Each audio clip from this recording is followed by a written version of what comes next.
Sorry, what? What did you call me?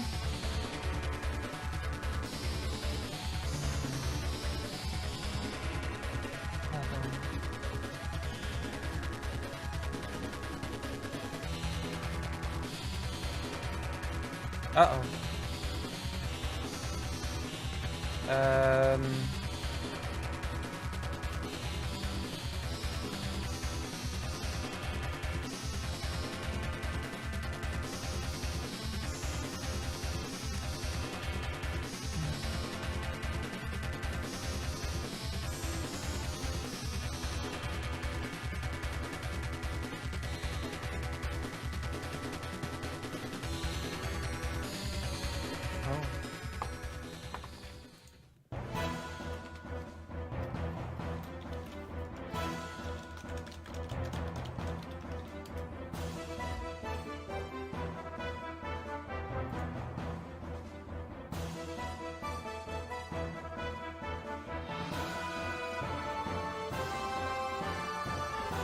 Where's the...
Okay. Hello.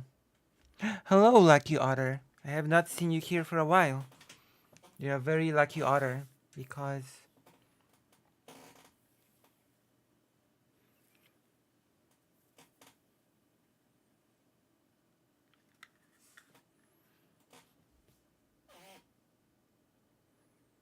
Mm,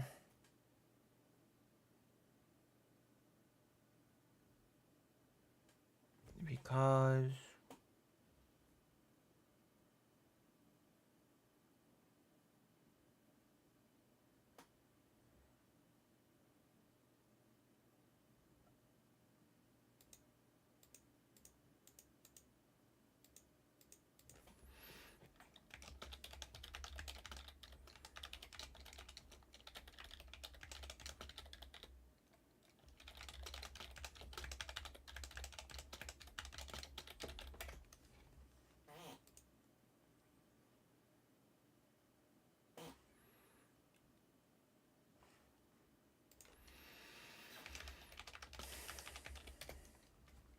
Okay.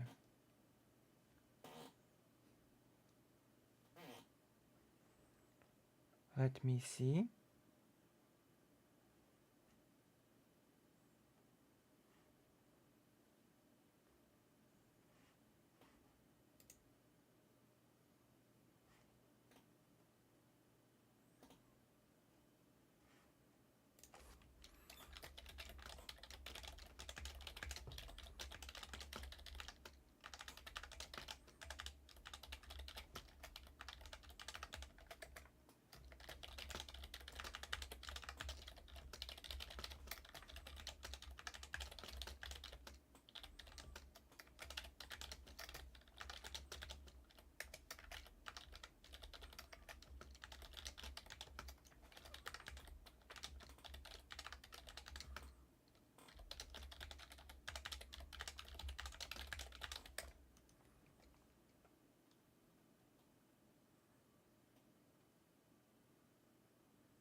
Let me see.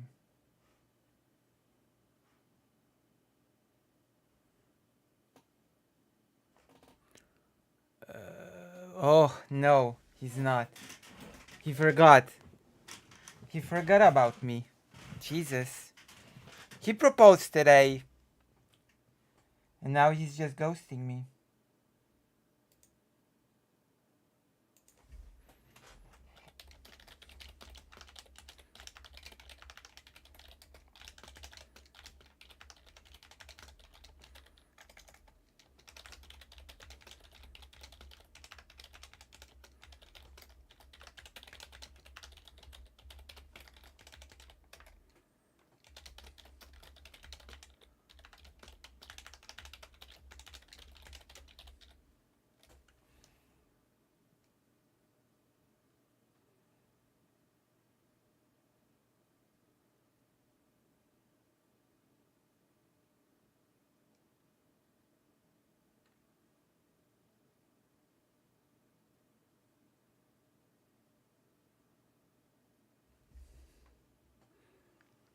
Typical. People scared of me.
Mm, hold on. What? Mm, what? What do you mean? Lioness inside.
Where is that?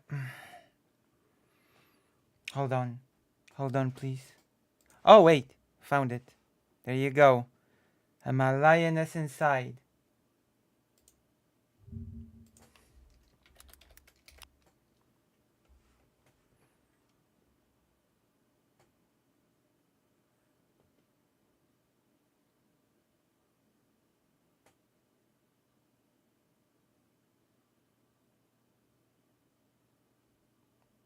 Oh, no. So how is everybody?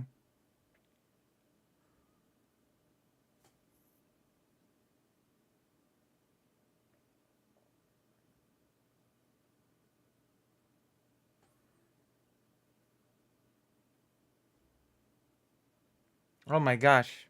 We're gonna snipe. We're gonna see. Hold on. We're still warming up.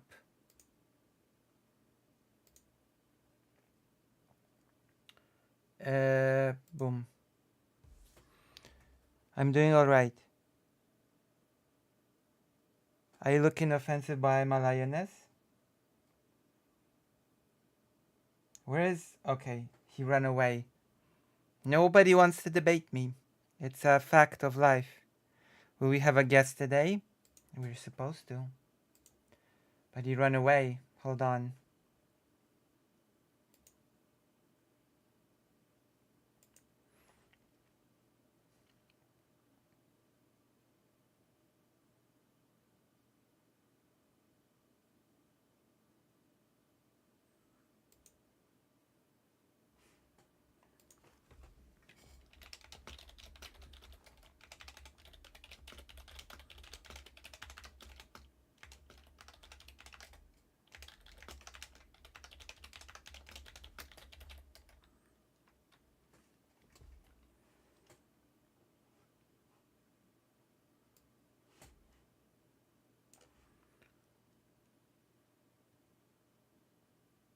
Okay, let's snipe. 11, you don't tell me? You're my editor. You know where I go live. Who's this? Like, I know, like, it just seems to be, like, getting more insane. Oh. I have sniped Keffels. I can't. Yeah, those two things should have been on in the first place. Subscriber only mode. I see. I see. I understand now.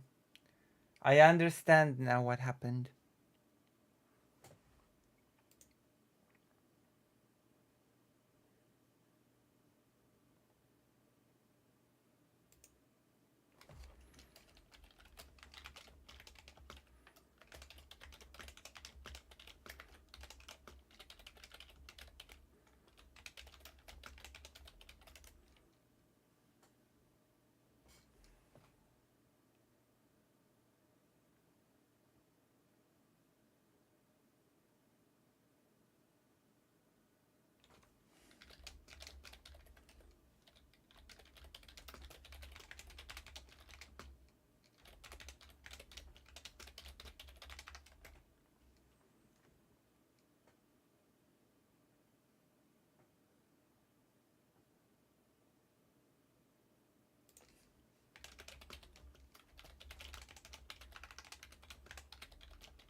Sniper Lucy and Brass ask some questions.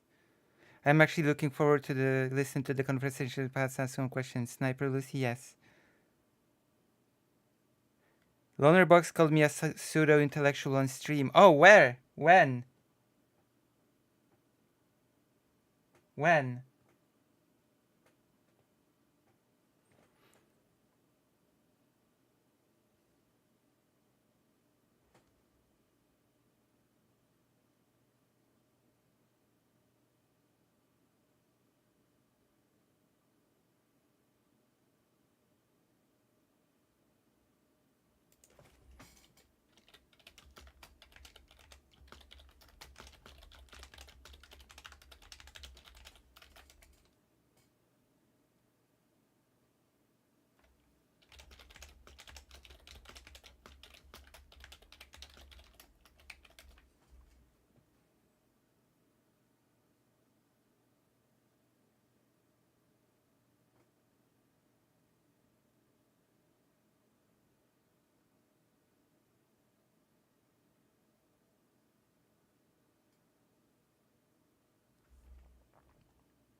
What did he say?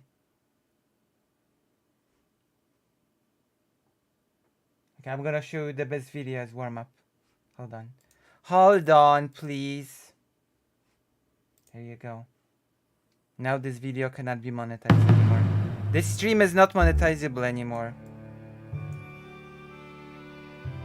Transcending History in the world. A tale of sword and soul. swords, eternally retold.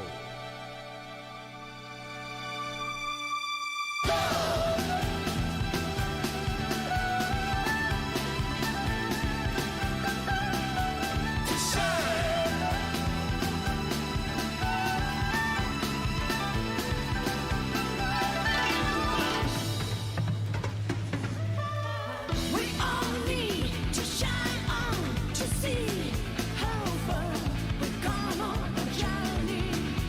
How far yet to go, searching for our star. Deep in the night, I pray in my heart for that special light to shower me with love, to shower me with love, to shine from above. I gotta get to the edge of soldiers to carry on. While I'm living from the furthest sky. Gotta get to the edge of soldiers to carry on. Deep in my heart.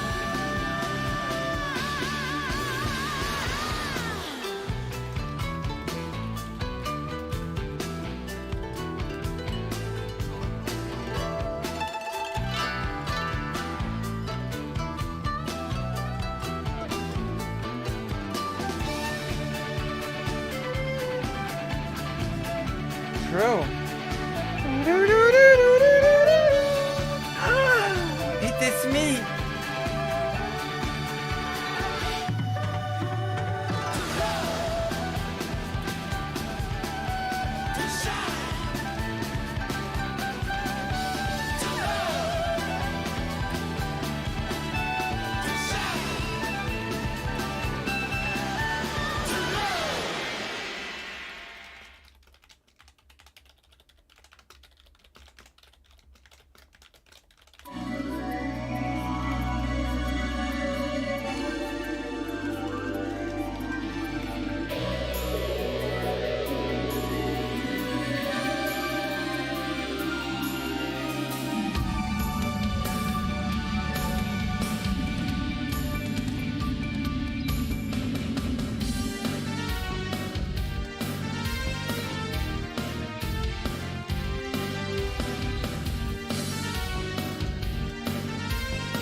Damn. Hello.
I didn't.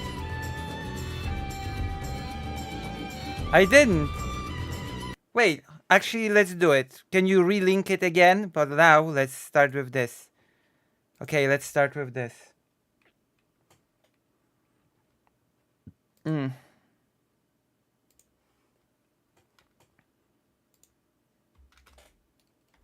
Okay, let me see. Can you Some relink? fucking homemade assessment of how much of a percentage of their income they spend on VAT every year. What? Like, I've seen people do that before. I'm like, When that's does he not call your- you upside shut the down? fuck off. Right, yeah.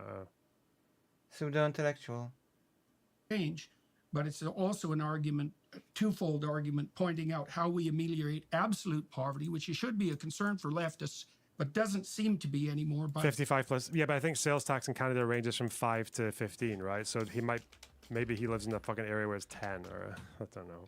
the way, and also an argument for the maintenance of a necessary inequality. Like, I'm not sure that inequality can be decreased beyond a certain degree without that decrease causing other serious problems.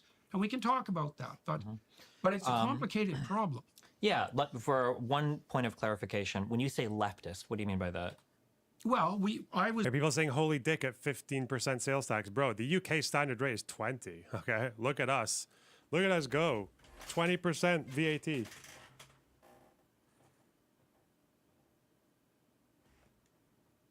Oh, yeah.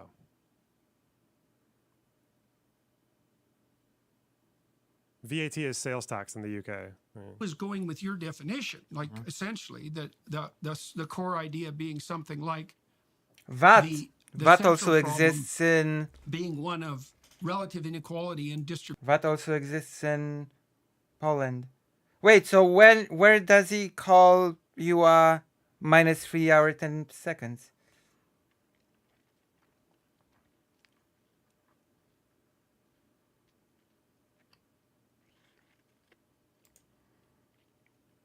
If you let me finish a sentence, millions of Americans are living paycheck to paycheck. The climate crisis is destroying the planet. And you think we should spend loads of hours on Fox, on cable, debating the green M&M's boots? Do you think that's a legitimate, time-consuming debate? to Yeah, I have thought on that was legitimate news channel? a scandalous state of affairs, actually. Wow. But more Wow, importantly, while people are starving, people more are losing importantly- their Come jobs. on, Pierce. You're a big fucking culture warrior. You need to commit to this. Because what you can say, if you want to respond to Mehdi, like Mehdi's right. The reason Republicans focus on culture war outrage is they will go online, they'll find the most extreme example of some kind of like progressivism gone too far thing from some fringe situation, or for like, because it makes people angry and it keeps Republicans relative, even though they can't really like, I mean, they can try to legislate against it in ways that are insanely fucking authoritarian.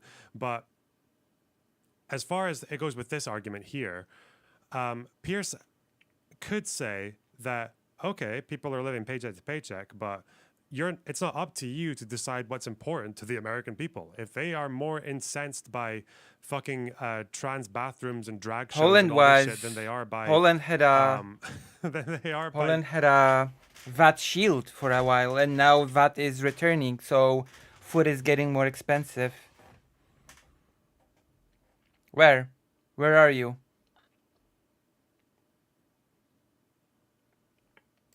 their financial stability, then politicians need to contend with that, and we need to talk about that. Unfortunately, you know, you can blame the right.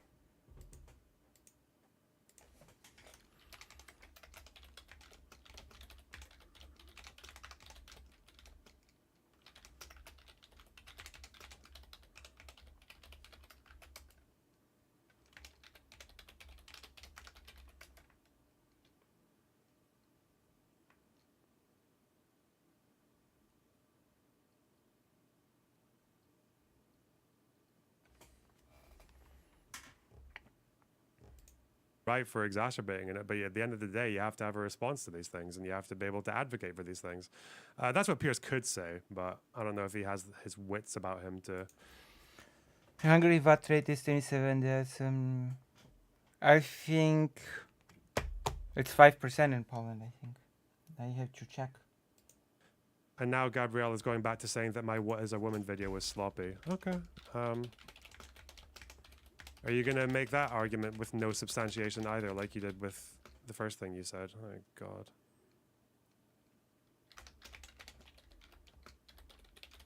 People you don't were have interviewing, healthcare. The if you, climate is hang on on, Mehdi, fire. if you This were is interviewing, madness. if you were The interviewing idea that yourself, the green as- M&M is hang proper on. journalism. If you were interviewing yourself, what you would now be saying is, Mehdi These are Hassan, fake you have wars. single-handedly refused to answer the original question, which is, do you You didn't. support? You said the woke left. You said Do the you- woke let left. me You're ask you more the question comfortable again. I streamed it and made my arguments there.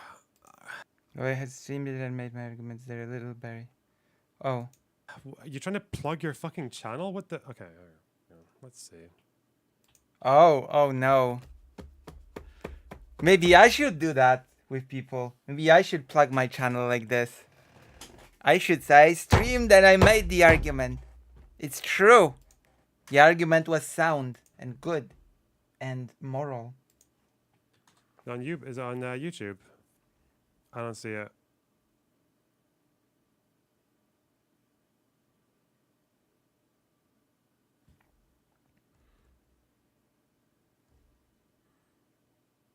Will I look up people?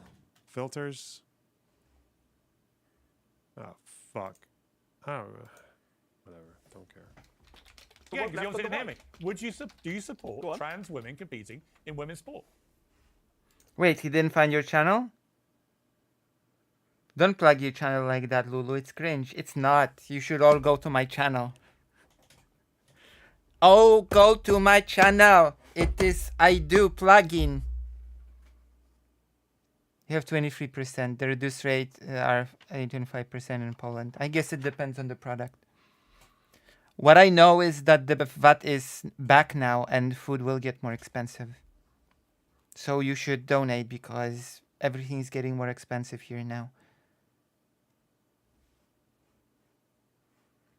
Well, you should have given the name of your stream.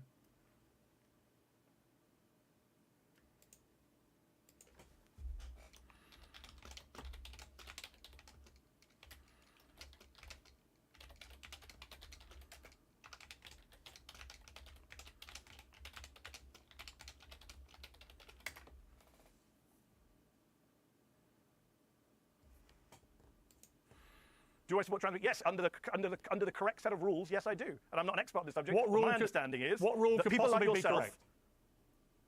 Like because I quickly believe that eat. the sports bodies who investigate this stuff actually look at, for example, in swimming, what the levels are, etc., etc. I'm not an expert on this, but I will tell you this: if you want to have a debate about transgender rights, that's fine. You should have a transgender guest on to discuss it. It's not I my have. expertise, but let me just be very clear: that's not what you asked. You started the question saying you and Bill Maher are not. You're all lefties who became conservative. You're not. Let's be honest. Bill Maher is an old white guy who's had a history of bigotry. He was never on the left, and therefore I do see a lot of old white men who are very uncomfortable with people of color and people who don't look or sound like them, asking for rights, asking for space, asking for freedom, and that is the backlash. If you really cared about free speech, you would be going on about the silencing of pro-Palestinian speech on campus, the banning of books in Florida, not the green M&M or Dr. Seuss or all these Fox Murdoch-generated fake controversies. But they're not Fox Murdoch generated controversies. They're generated by Yes, the woke they are, left. Piers. They literally start on Fox. No. They literally No, they start don't. on Fox, Piers. You No, haven't been living here for the last few years. I'm telling you, I'll I've send you a lived long and worked list in America for afterwards of how 20 they years. started on They Fox. start with some. You and a fascist I think the white in signed to up. debate the people. No. You think Donald Dick or anti? That doesn't mean. You sided with Trump's quelling of free speech is probably something that you could talk to you. holding such a civilized, contentious conversation is fucking anti-woke. Pierce is so cringe with the anti-woke shit. My God. Okay. That's his old self though. So, what was I supposed? Ah, yeah, we're about to see. But that's the problem is he learned that back in his he learned that in his old days and now he's not letting it go. Ah, thank you. I'm gonna take a look. Fucking In a moment. CRT. Thank you. God. I know that Poland has been having a shield on VAT till now. Did you watch the Zizek interviews? Yeah, they were really good. I didn't even say that. I didn't have much to say about it. I was just listening and enjoying.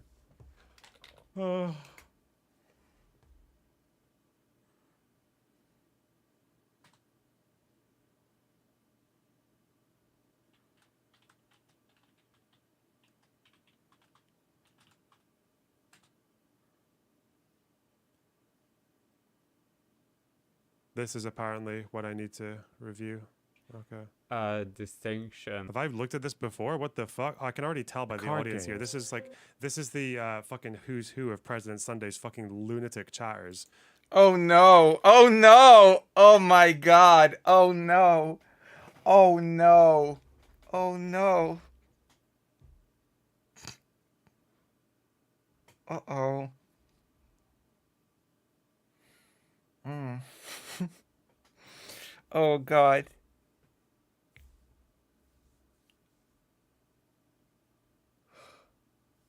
Damn. A lunatic. Whew. Karasu, you got roasted. I've never argued with more fucking incoherent people in my entire life than these three. Fucking. Karasu is not incoherent. Do I have to debate Loner Box on Karasu not being incoherent? Is that what's gonna have to happen? We're not gonna be debating Holodomor anymore.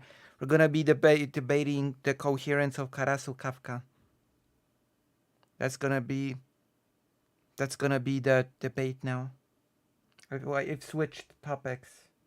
We've switched topics of the debate. The parameters of the parameters of the debate have been changed. The funniest part about this is that he probably saw it in my chat when debating me. Yeah, he saw you because you had the most messages in that chat. Look. Yeah, he did pick up on you.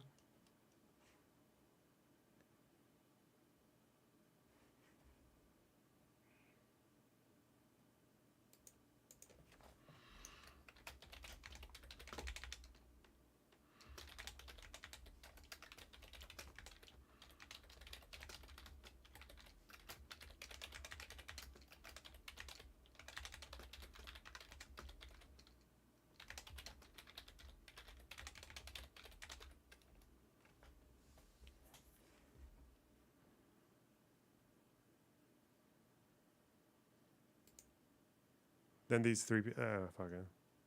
I like to think I'm pretty incoherent. So what's the patter here? Do I? Actually, no, because I'm just gonna be a total. Let's see. There's something very anti-biological in this brain sex take of Lernerbox. In his example, he used identity self-perception not just stems from the brain. You have a whole interaction with the full body and environment. He read your comment. Oh my god.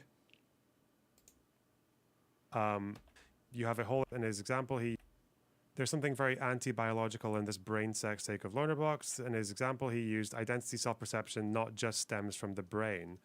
You have a whole interaction with the full body and environment.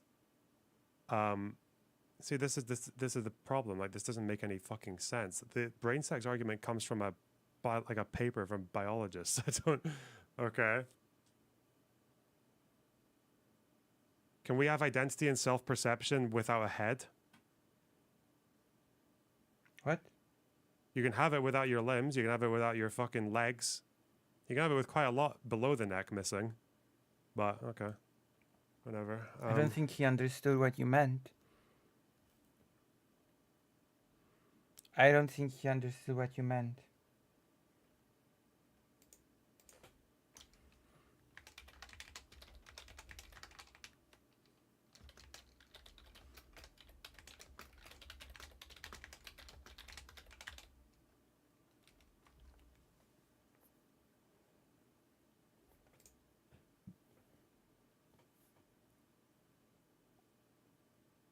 The owner has a boner on me.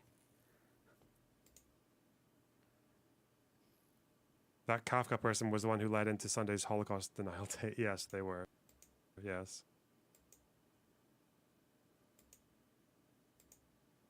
Karasu Kafka is the guy who led into Sunday's Holocaust denial takes. That person fucking despises me. I guess that whole community does now, but whatever. Damn. I mean, I don't despise you, Loner Box. I just disagree on certain things that you say. And I think you're being unfair to Karasu. That is my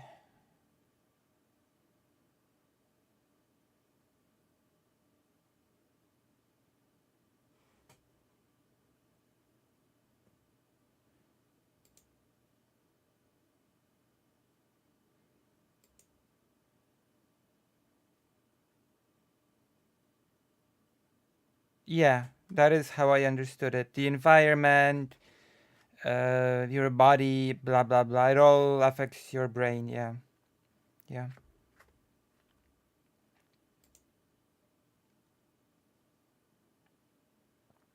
Of course, that is. Why can't gender shape one's brain? I don't know why you're asking me that In question. fact, there are certain things in your intestines that sort of function as sort of like a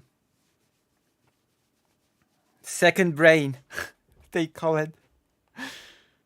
Uh, I literally said gender can shape your brain. Yeah, what the fuck are you talking about? What? I don't know. God.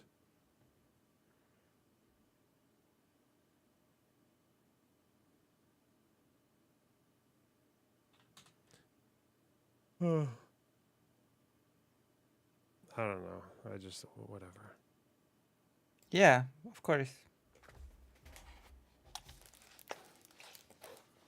After all, it is said, it is a highly accepted hypothesis that the brain is an organ that developed for movement. So, of course, movement, for example, will be one of those stimuli that will affect the brain since it is supposedly the organ that literally evolved for movement.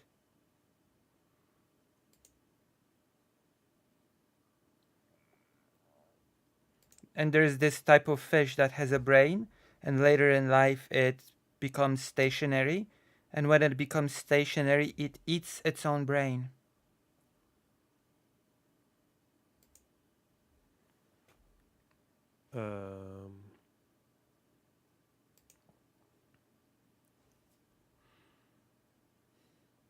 Am I doing accidental ableism? Am I? Maybe I should do some intentional ableism, just to clear things up. Okay, hang on. Celtic or Rangers, mate? I don't fucking know. Is that it? Is that it on the thing? When does he call you pseudo-intellectual? And also, can you relink the Loner Box versus President Sunday thing?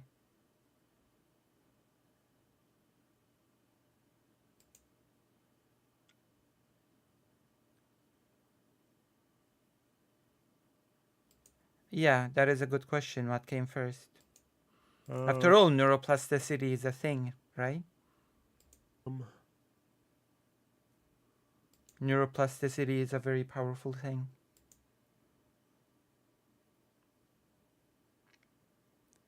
It's weird because it's been a while.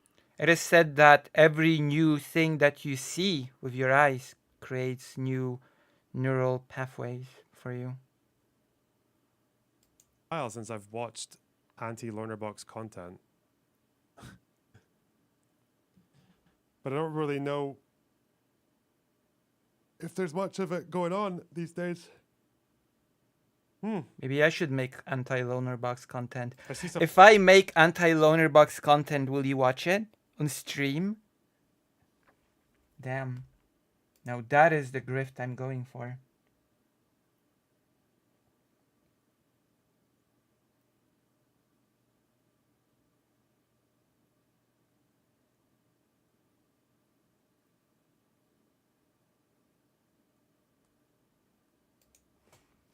Stuff on Twitter. There's like, what if one's brain is deemed to be feminine whilst their identity is masculine? I don't know. I don't think we're anywhere near a stage of deeming someone's brain feminine or masculine.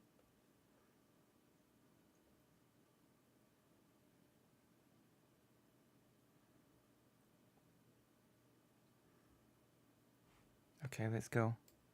I guess he stopped. All He's I not said is gonna... that with trans people, there seems to be some difference between the trans brain and the cisgender brain. Isn't that what brain sex means? Brain sex. I mean, that statement is true.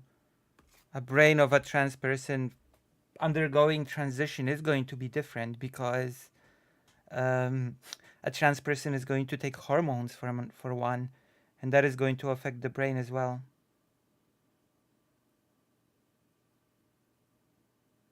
So yeah,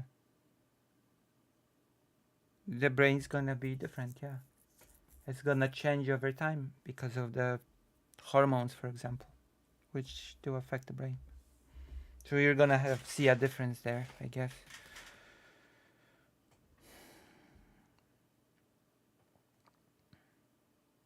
Oh, you took a neurology course. That is pretty cool. I do like neurology. Neurology is my thing. Okay, let's see. The German government was backing it, and they all Yes. knew where Yes. they were fucking going.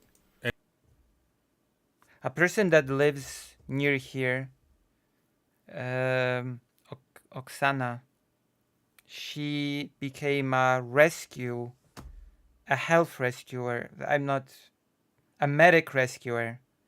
Also, she also went through all sorts of courses.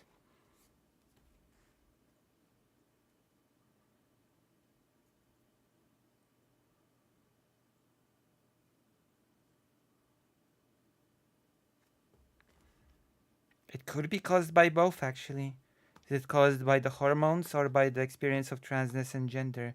I mean, it could be caused by both. Since your thoughts sort of inform your actions and your actions inform your brain, if that makes sense. And And do you that's know the point. and do you know they how all knew where they were going. and do you know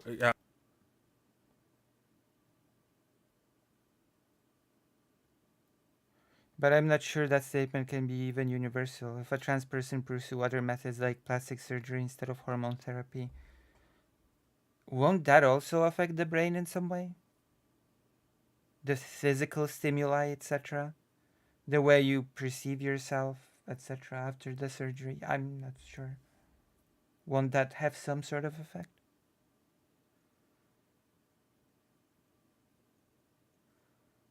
I'm curious if he understands what policy, but he must understand what policy means because no, that's I just mean, the effect won't be the same, of course, but there might be some effect, I think. it's wrong.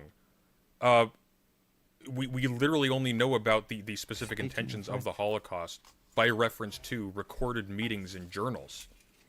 That's why the whole there are whole projects devoted to just And the digging policies these that up. were passed. The Holocaust literally was Nazi policy. That's a horrible example. While Morris is saying it wasn't policy because Finkelstein and Rabbani are arguing that it is. That's the whole debate. The Hold on. policies that were passed. There are whole projects to recorded meetings. They only know about. No, that's just. I'm curious if he understands what policy, but he must understand what policy means because. No, that's just wrong. We literally only know about the specific intentions of the Holocaust by reference to recorded meetings in journals. That's why the whole there are whole. There might be cis males, for example, who also can have differences. I mean, that's because we all have different experiences, and we also have all different. We don't all have identical bodies as well. We all have different hormone levels, etc. We all have different body makeup. We all have, on top of all of us having different experiences in life.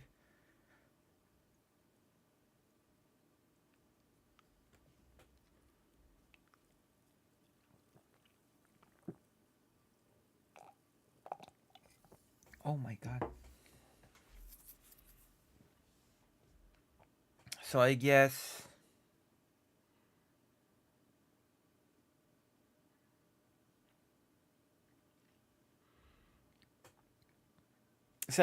I don't know. Like, universal rules are good, but we also have to take into consideration certain complexities, I think. Whole projects devoted to just And the digging policies these that up. were passed. The policies that were passed. The first one that ever really targeted the Jews was they made it. Why are you adding announced? Hang on. Lonerbox, I don't think you understand what policy means.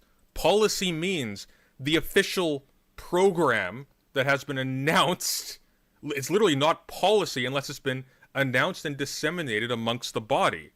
A great example would be, and it's a little earlier, is Iran-Contra. Yeah. Iran-Contra was not policy of the United States. 100% Reagan ordered that to be done. I mean, not officially. Ollie North and all these people took part in it. There's a fuck ton of orders that went through. But it was not the policy of the United States to exchange weapons for drugs and for hostages. Wait a minute. That was not the Hang on. policy. Wait. Loanerbox, if you're making the distinction, if you're saying that policy doesn't have to be overt or explicit, then absolutely transfer was the policy of the Zionist movement. Mm-hmm. What are you talking about? No. You can give top-down orders policies secretly, like they did with the Holocaust. Right, so I'm not sure we should be based on brain scans who is or who is not trans. I don't think you can. I really don't think you can base on brain scans who isn't trans.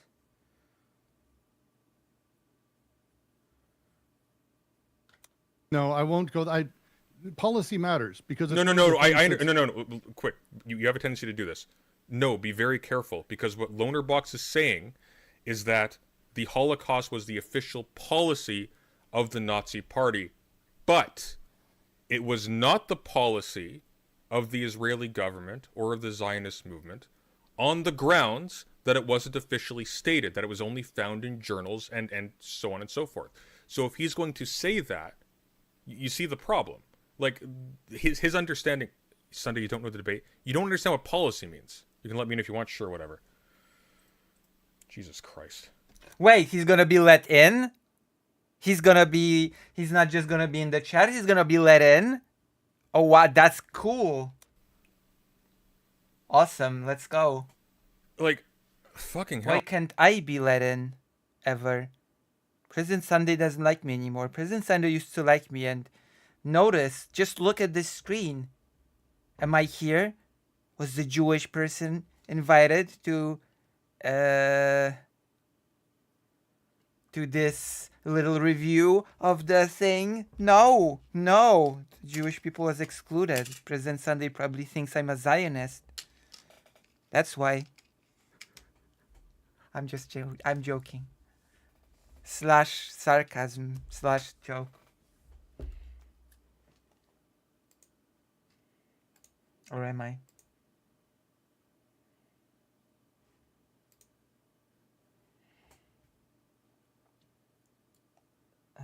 I'm going to read this. Thank you for the article.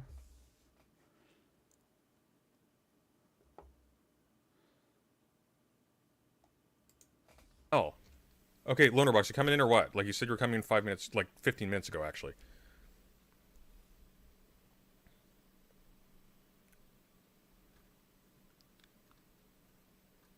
Oh, he's not This is like when you told Pisco, like, he has a point. You gotta be careful, because they'll use that.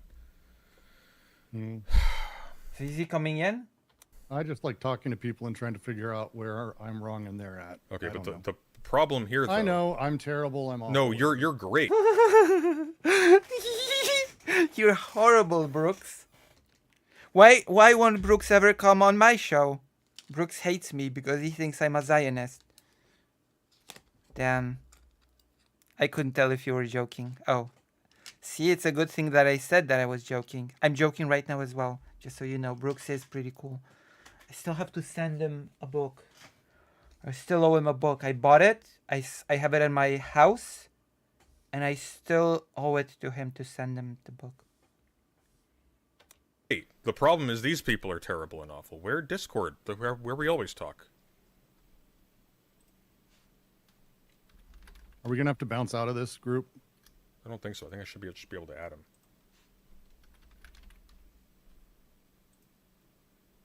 I think it creates a new DM or something. I don't know, because you don't invite him.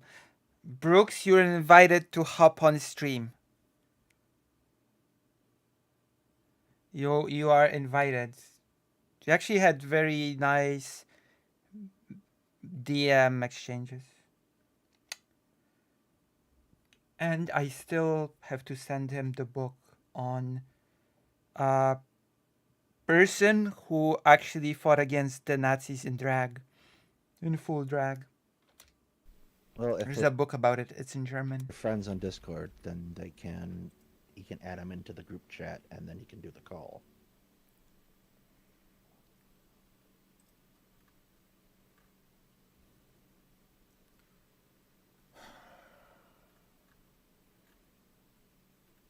Oh, you know I'm what? not I in your- just we literally invited. DM'd, so I don't know what you're talking about. I just did.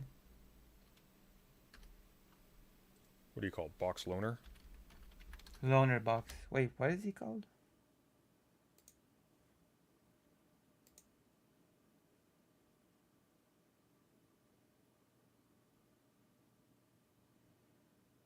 Where's...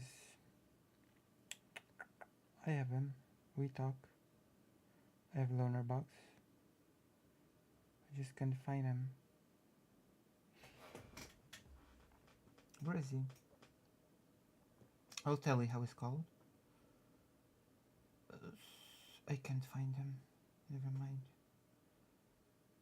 Also, it seems that he forgot about me. That guy.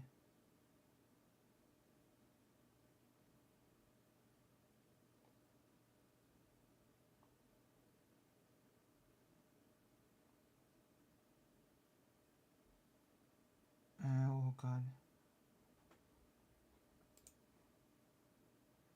Where's... sorry. Apologies. Oh, here. He changed his... It's just called Loner Box. Yeah, it's just called Loner Box.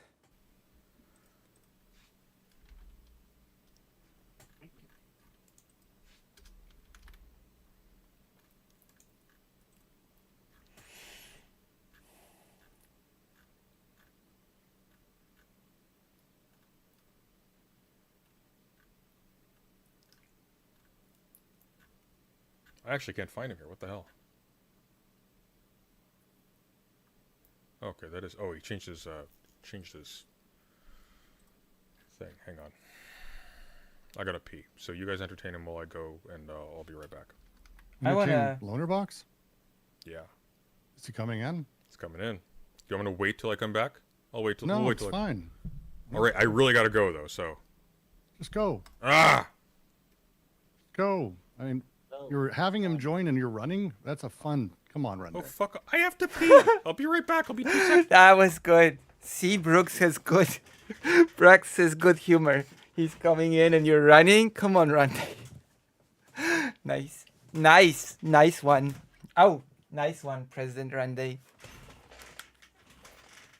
Pee before you stream. Jesus. Why can't you do that like all the other people? Seconds. Hello, Loner box. How's it going? Hey. Well, I don't know. Fine. Okay. Genuinely I had a trying to couple of- understand things here. That's all. Okay. I'll ask you then, Brooks. There you go. Are they gonna have a nice conversation, or is this gonna be a productive, nice conversation? Or go pee Sunday? Oh my God! Don't make faces. Wow. Okay, let's. I didn't know Loner Box actually came on. Okay. I caught one thing that you said earlier. When Benny was saying that the Nakba, in his opinion, happened because of events that were instigated by the Arab rejection of the partition plan, because of a war that the Arab leaders started. And you said Yes. that was different to what Benny says in his books. His book is a much more multifaceted response. He doesn't ascribe it to any single point. Not any single one, but he does say that the exodus That's not occurred the in same wartime. thing, though. But that's my and were a point, is that- product, direct and indirect, of a war that the Palestinian leaders started, no? No. That's I just read that from his book. The way that the book goes over it is that it's a multifaceted reasoning behind all of it. He doesn't ascribe at any point in the books. He says specifically that the Nakba, sure, was started by X, but then he's talking about X caused by a billion other things. He doesn't put cause and effect in a single line of boom, boom, boom. No, we're not causations. talking. We're not talking about the different reasons that people fled. That is very multifaceted. You're right. We're talking about why the war started. The war was started by the Arab leaders. when they rejected the partition plan. No, that's a position that's never changed from Morris's side, at least. Well, I think actually where he talks about how this had actually been presumed and discussed at length. Wait, did he return from peeing? Is he back from peeing? It's hard to tell. It's cuts, so I guess he's back from the pee. Why doesn't Lonerbox ever enter my audience? By Zionist leaders up Doesn't to like the me. point where they were allowed to actually enact it. Yeah, Jesus we can Christ, get we to that disconnected in now. a second. I just want to be clear because earlier you were saying it sounded like you were a bit unsure of this position that like the war was started by the Arab leaders, and that was So- what No, the war precipitated was started by Yeah. started by the Arab leaders. Okay, that's If we're fine, talking that's about the fine. war itself, yes, I'm always very hesitant to say singular cause, and I think it again. I haven't heard Benny in a while, and how I read his books may be different. So wait, he did not go to the toilet? He said he really needed to go. What's happening here? I thought he really, really needed to go. Did he pee his pants or something? But like, I cannot focus on the topic anymore. I'm thinking about how President Sunday really needs to go, but isn't going. This thing happened because of X. Yes, the Arab leaders rejecting or the overall political situation that quick. caused the strife to push in Did he wash his hands though? that direction. I don't think he's saying that the like fount or the original position of like badness starts with the Arab leaders rejecting, although they were shitheads for you doing washed so, your and also hands? the Israelis were shitheads for their pitch. I don't think he would say that that's where all of the problems started. What do you mean the which Israelis is- were ahead for their pitch in 47? I think there's a lot of bad sort of faith back and forth that never really went forward. And I think Benny goes over that Yeah. they're like, that's part of this is that Ben Gvir, God damn it, my brain is slowly dying. Anyway, But just to be clear, the partition plan was by the UN, not the Israelis. It was Yes. offered by the UN. Yeah. Right. And they were rejecting quite a bit of it. And the reason it finally went through, the Israelis on their side, who had talked in private and spent a lot of time talking in private about the transfer being inevitable, or how, like I was reading from Benny's quotes that he has, that you can't have a Arab minority even at 40% because eventually we would become out of control even if we were in majority, Well, and that's that- not in the interest of a Jewish people. There were Israelis in leadership. Look, I'm and going to quote you directly. In a letter to his son in October 1937, Ben Gurion explained that partition would be a first step to quote unquote possession of the land as a whole, unquote. Okay. The letter to his son, Yes. the one that says we must expel the Arabs and take their place, and we need the opportunity, which is a war. Mm-hmm. Okay, that's like is the worst quote. The Well, quote that is it's almost the like ends of time. Well, it's almost because like half of it is scribbled out, and depending on which part you read, with the scribbled out part, the context of it completely changes. Yeah, this quote is like one of the most it's one of the most unreliable quotes you could possibly use, because one, that thing about the ambitions for wanting more land outside the partition plan is disproven by the fact that they accepted the partition plan. They literally went to the UN and said, "Yes, we will take this." The Arabs the same for sentiment, the chill out, dude. The same sentiment that acceptance of partition was a Chill temporary out, measure Lonerbox. beyond which Palestine would be Chill quote unquote out. redeemed in its entirety was recorded by Ben Gurion on other occasions, such as a meeting of the Jewish Agency Executive in June 1938, as well as by Chaim Weizmann. What was the quote before that? What was the quote before? Jesus Christ, man. I'm sorry. Like this is what is this? What is it?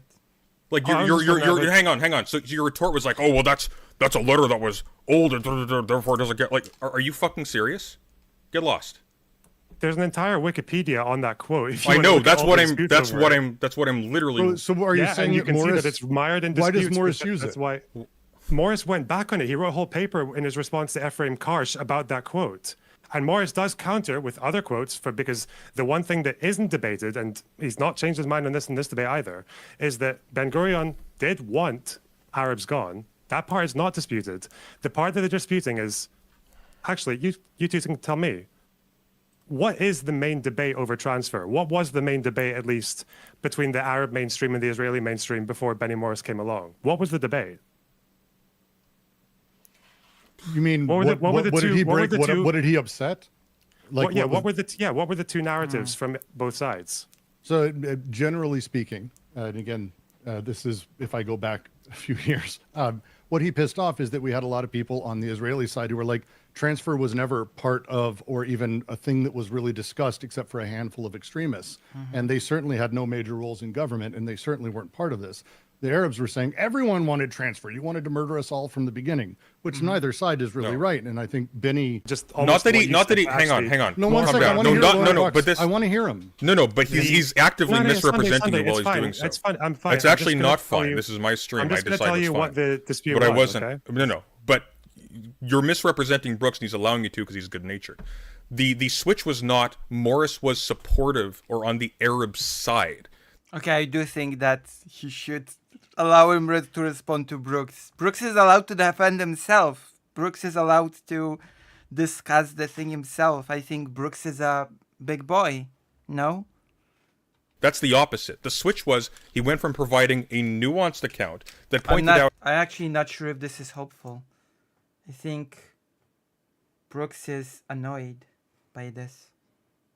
How there were deliberate moves by Zionist actors at extraordinary levels of power that caused the inevitable events that fulfilled their designs.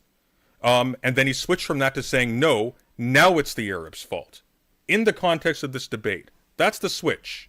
Clear as crystal. It's right there. We have his. I literally have his book on screen. I can show you the page from his book right now when he's saying that he's it cannot be stressed too strongly that while this is not a military history, the events it describes cumulatively amounting to the Palestinian-Arab exodus occurred in wartime and were a product, direct and indirect, of that war, a war that the Palestinians started. So no, he has not changed. A war that the Palestinians started as a result of actions taken by Zionist leaders that they knew would result in that which they needed.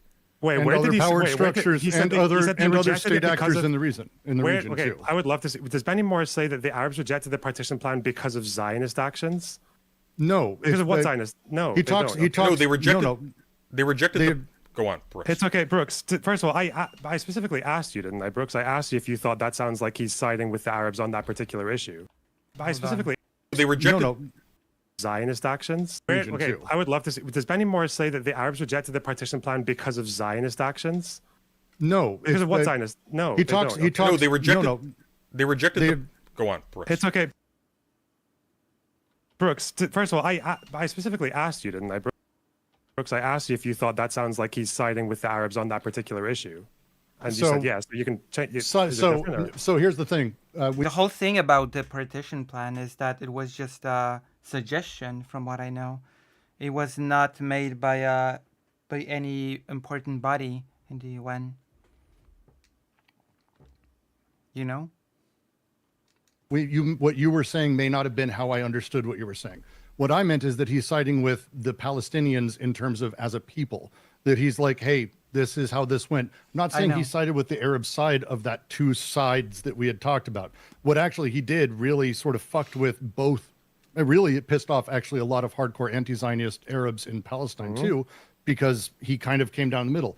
How I see it is that it is him moving away from siding with Israel to siding with, and I think he has since made it clear that he's not a fan of the apartheid state, which he calls Israel. He's not a fan of a lot of sort of policies sort of in general. He has come down and said, with significantly more sympathy, perhaps would be the way to put it, towards the Arab people, towards the Palestinian people, than certainly was the sort of norm throughout most of my life. But prior to 2000, he really put a dent in that, and it really upset a lot of people. So when I say he came down on the side of the Arab people, I mean not necessarily the Arab assholes who fucked it all up, but much more the Arab people. I think he actually did them a huge service by coming out with this incredibly well-researched series of books. No, when I say the side of the Arabs, I mean which narrative he took the side of, because it sounds like because both. There's not a binary. It's not just the Arab side and the Zionist side. That was a binary. That was the whole was at debate. the time. Yes, but it was. What he did is he splintered. It still that is on the into a Arab lot. side. Yes. No. In his work, though, the reason why he pissed people off and the reason why he represented a shift in historiography of the region is precisely because he didn't abide by the binary, because it's not how history works. He actually did a critical analysis that was really solid. So why is it different to what he's saying in this debate? Because he switched it to saying that the actual total cause was Arab violence, and he says explicitly that sometimes when you make mistakes, you pay for it. That's No, the no, same as what he says in his book. That's not the But same as what he it- says in the book. There's an edge to it that's different. He does say in the book explicitly, and I do agree with this statement, that the war was caused by, and the first bullet shot by Yes. some Arab asshole. Flatly not disagreeing with that. I actually, generally speaking, I think I will just say I stipulate every fact in his book. I don't think I remember anything that's weird to me. I'm also not as well informed as others, so I can't critique it in the same way. I do like his books. The difference here is that he has added in, and it is not in this book, and it's not in any of his books that I'm aware of, when he says things like that the people need to pay for, they're not willing to pay for what they've done. Okay. They need to pay for it. That statement is a different type of throwing back towards saying the Arabs did this. It's not him saying that an Arab bullet fired, which is what he says here. He doesn't in the book say the Arab people started this war. Loner Box versus President Brooke Day. He says the Arab actions did, the people who did that. It'd be like me saying the South started the war as a whole. They're in the Civil War, or that X, Y, or Z person. When we're talking about war, especially war of people against people, there's a significant amount more complexity. And the first bullet fired that's able to be an excuse. We could just as easily say, by the way, the Iraqi war, Afghan war, the first bullet was fired not by Americans, but by Osama bin Laden, which would be weird. And I think it would also not tell the whole story It was there. a bit more than the first bullet fired, though, right? Because again, in the book, he said it's not just the first bullet fired; it's the fact that Arab irregulars in Palestine, as well as local militias, were attacking Jewish convoys, were attacking Jewish kibbutzim, and attacking Jewish villages. And Jerusalem, which was supposed to be allocated to the international zone of the partition, was under siege. Was under siege, and yes. there were Jews living, and they were, first of all, that's why for the first 5 or 6 months of the 47 Civil War, the Jewish position was defensive. Okay, but what They armed causes their what convoys, causes what and it was causes in his defensive, book? and then they moved Yeah, to the what offensive causes afterwards. what causes See, this is, I don't like it, okay? I'm gonna levy a criticism of President Sunday here, of his style. I think, in general, you should usually let the person finish and then calmly do your retort. in his book the rise of that nationalist sentiment that Right. results in that organized violence. Is it not the? I have not read the book, so I cannot comment on it. I don't even know if I would say it's organized violence. This is the challenge with it is the Arab or Palestinian, the people. No, at the but time were there, even- no. Hang on, Brooks. But there's I mean, I feel like me and Brooks were going into a kind of detailed discussion there. about that's the- okay. who started That's the war, okay, so Lon. we That- can that's- move on to the nationalism. if you want. I really do not care. I have We'll no come back respect to for it. you. I think you're a fucking cocksleeve, and I just want to Jesus. fucking remove you. Like I find. God. How I just don't think this sort of way of talking is useful. I don't know. You disgusting. Leaving that aside, Oh my god, the way Brooks, the face Brooks. Okay, let me. Ben can remove you. Like I have We'll no come back respect to for it. you. I think you're a fucking cocksleeve, and I just want to fucking.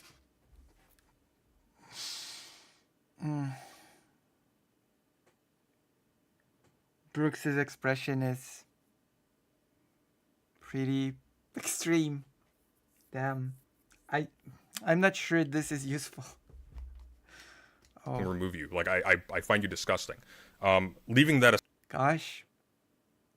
aside, Benny Morris actually lays out a very pretty clear trajectory. There is a movement from single instances of individual violent crime to organized violence at a larger scale, and that attends an increase, a development of the national consciousness of the Palestinians as a people, which they lacked categorically before any Israeli state of the foundations were being laid there at all. So, what causes that emergence of larger scale violence? Well, it happens to be the increasing disparity that results from more and more land being bought up from elites, Brooks more face. and more poor people who are just not given no regard whatsoever, being brutalized and dispossessed, and all of those people suddenly finding a common He's like an emote we could have on the channel. enemy in the foreigners, both British and Jewish, who are responsible for being the agents of this taking place. And lo and behold, we look into the journals of the first leader of Israel, and we see that this was an explicit goal. Namely, they need violence in order to justify just taking the land wholesale in old school colonial fashion. And you're coming into my chat saying, well, what do you mean this wasn't a policy? What are you talking about? I'm saying policy because that's what the debate is.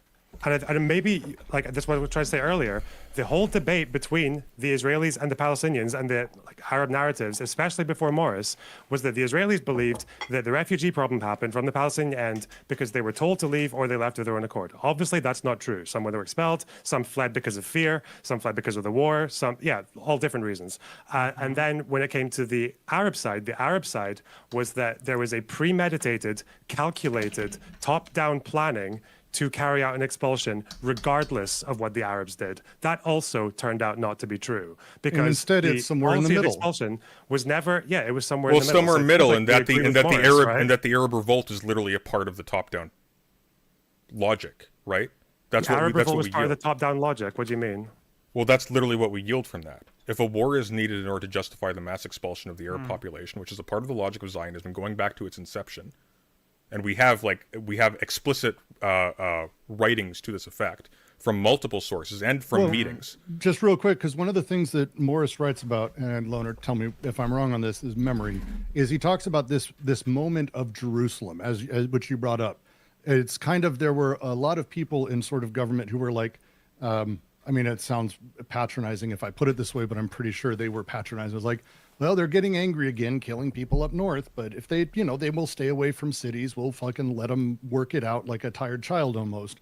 And when they made that move and finally attacked Jerusalem, and I won't get, there's too many, I'm not good with Israeli names, I'm sorry. The guy who we were quoting earlier jumped on it. And he was like, look at this, we've got to fucking start killing a bunch of them. We've got it. Like, the war reaction was not necessarily like, everyone top down monolithically, but instead a contingent response from the people who were really in a position of being able to do that, and the Arab people on the other side, because as much as you were just saying stuff, Morris also sort of talks through the way that there were Jewish, we call them settlers now, but people with sniper rifles killing Arab children and women, just like the Arabs were in various smaller towns and chasing people out and then destroying the city and beginning to settle, like that process we see now. So those are going on. That first attack on Jerusalem absolutely started the war, but Jerusalem didn't need to respond the way they did. And in fact, a lot of people didn't want to, but the powered interests were absolutely ready to go and consolidate power around this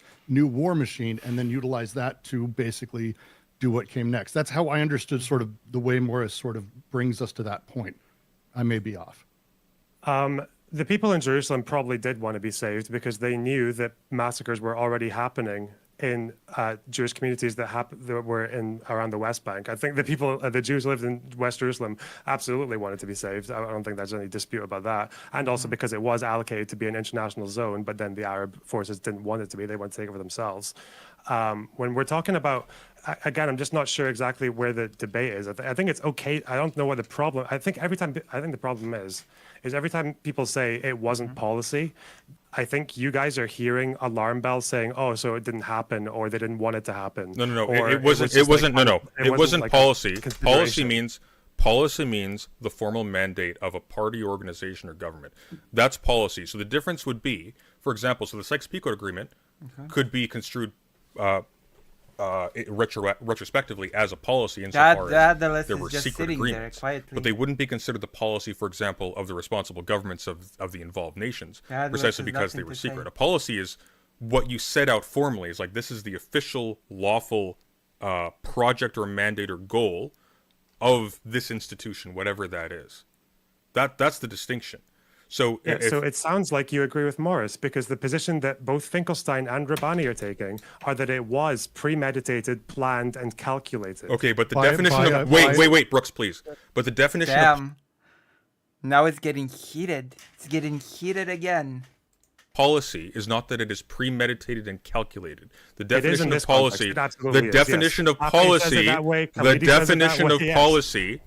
definition of policy is that it is formally stated. Okay, Why that did they- it not wait, being why- it not being formally stated does not mean that it is not planned and premeditated. You fucking moron.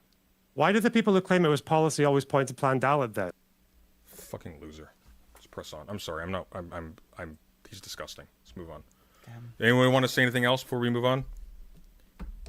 I'm just not entertaining this. At one Oh, come on. That's, I don't know.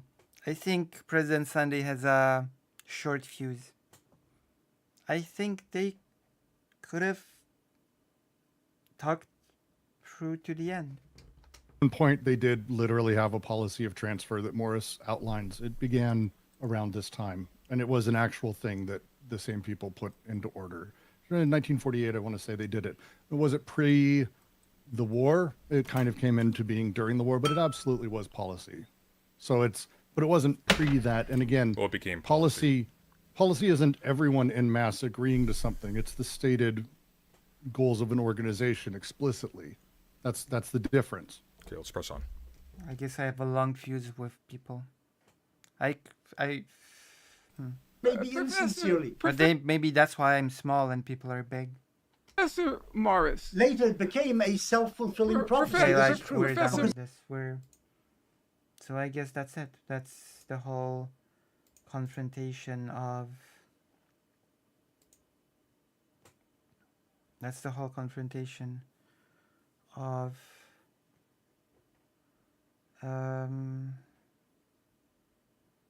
Loner Box versus President Sunday versus Brooks. Interesting.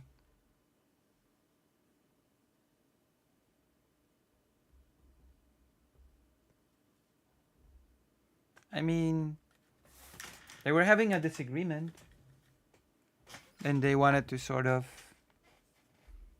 hash it out, I suppose. There are ways to hash out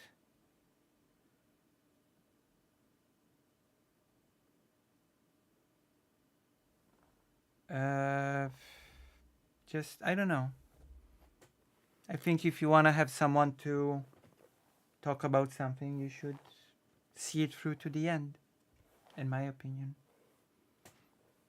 If you don't want to entertain it, then just don't entertain it. Why have them on at all, right? That's my opinion.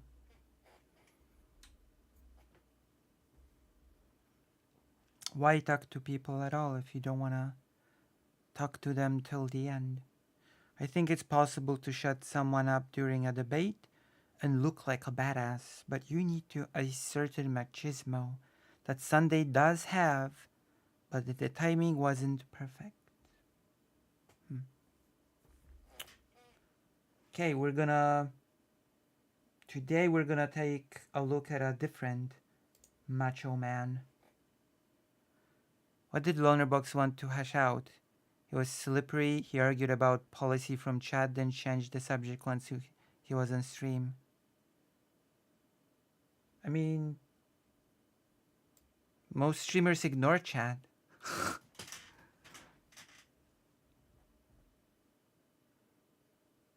You know?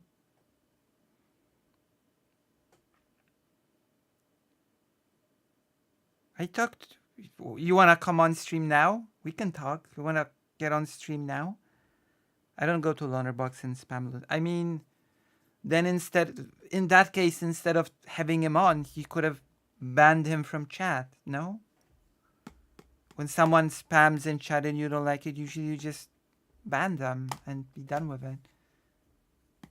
Like if you're gonna invite someone to talk about something, then you might as well finish, no? I don't know.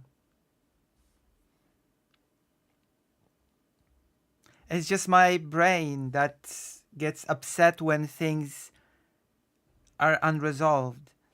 And when people are kicked like that in the middle of the thing, it feels like an unresolved thing to me and my brain suffers. You know? I mean, you will have the complaints if you get kicked in the middle of the conversation, so you will not avoid complaints.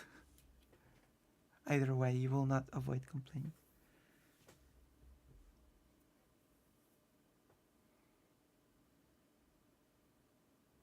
Now I want to stay in the chat like an editor should.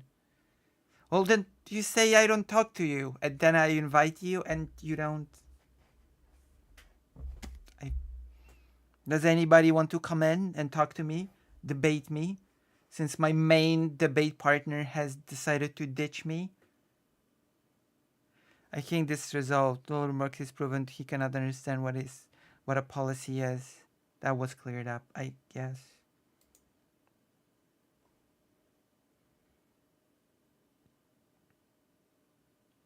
I got ghosted by Yankee Tanky. That is very, how you call it? Humiliating. Yes, I will debate you on Duginism. Oh, okay. Speaking of, we might as well start. So, do you know a creator? Okay, it's okay. I have an editor now, so even if I mess up, even if I meander, even if I mess up, I have a brilliant editor that will just brilliantly edit it all out. So I feel safe now. Okay? I feel safe now. So, do you know creators Infrared has? Do you know cult leaders such as Caleb Maupin? Do you know these people? Infrared has been active lately. He is a political commentator, you see. He's a very famous political commentator.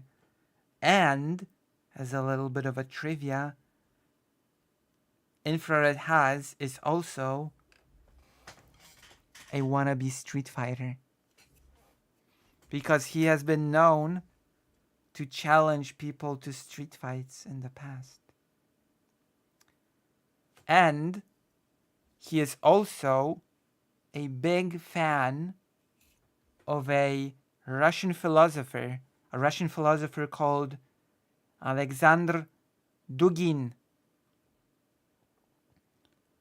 Do you all know who Alexander Dugin is? Do you know what sort of philosophical thought Alexander Dugin represents?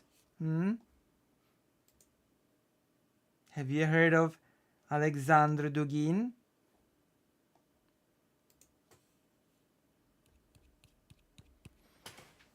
Because I've prepared some real cool material. Alexander Dugin is now my favorite philosopher.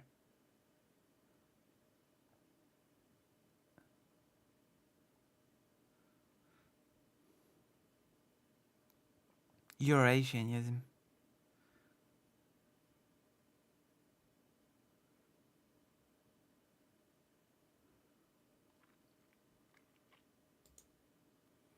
So,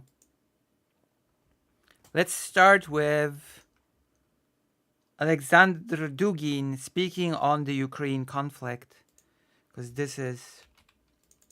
we're going to be able to comment on his beliefs once we have this little piece.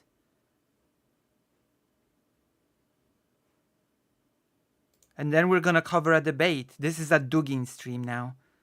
This is a 100% Dugin stream now.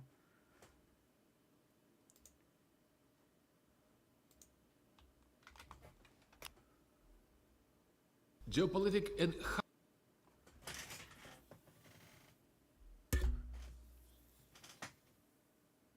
He also was a member of far-right anti-Semitic movements. In fact, many of his own theories are repackaging of these views. I love how in the debate that we will cover, probably this stream, he says, I hate human rights, I hate democracy, but you know what? I am also against racism. And the person he debated, a Sephardic Jewish person, was like, wait, you claim not to like racism, but you quote ultra anti-Semites all the time, and you yourself are an ultra anti-Semite. So how do you say you're not racist? That was pretty interesting. Okay. That was very interesting. How do you say you're anti-racist when you're so anti-Semitic?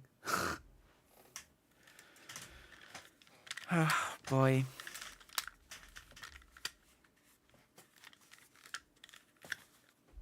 So let's go. Let us see.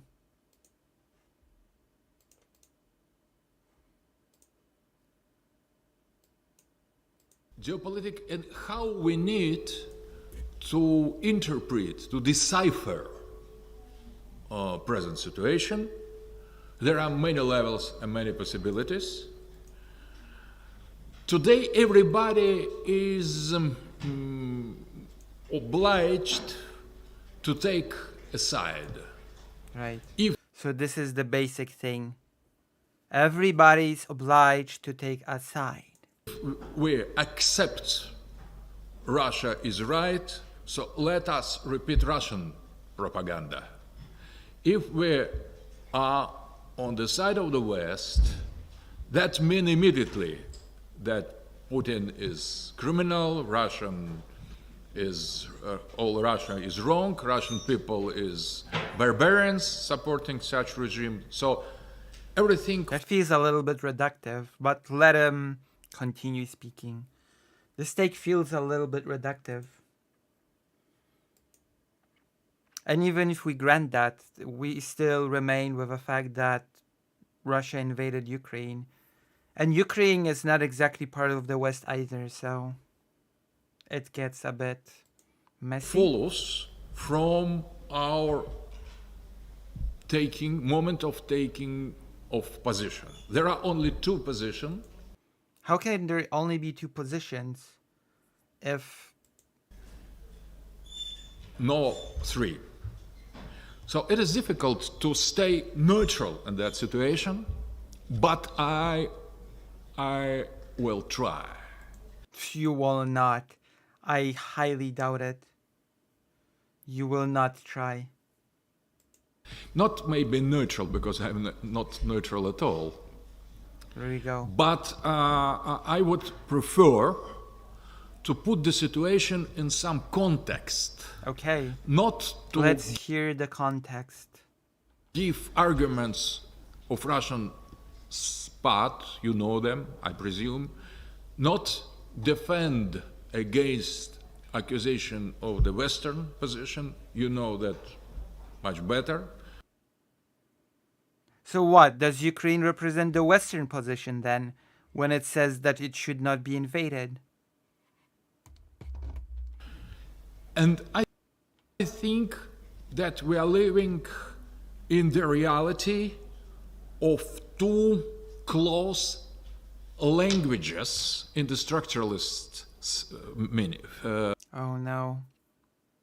Of course, the language thing. Mm-hmm. So there are two languages, foreign languages, without translation. Oh no. I guess we already talked about this today, Karasu, yeah. Western language in the sense of structuralism, language against discourse. And all possible discourse is put in one language or in other language. So discourse depends on the language. But that makes no sense, you see.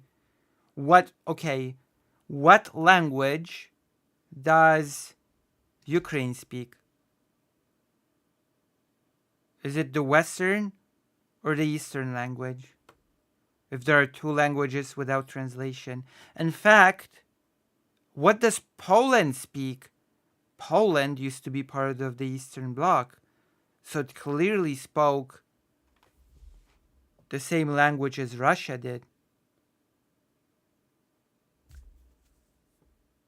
But then, Poland became part of the Western structures. So it knows both which automatically creates a translation.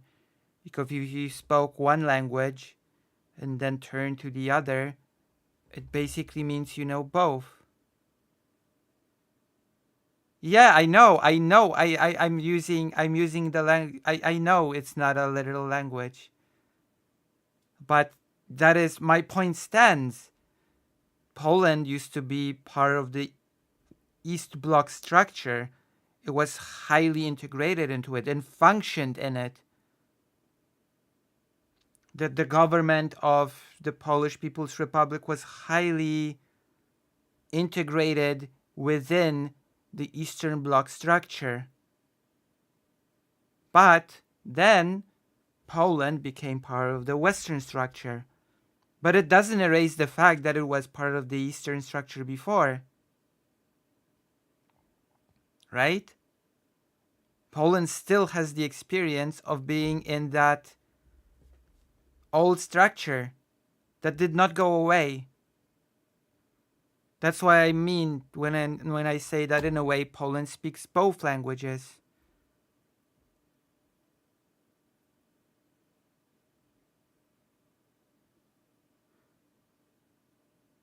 A way of understanding things, and the later you will see this argument that Ukrainians were tainted because they do belong to the land empires, hence they have to take back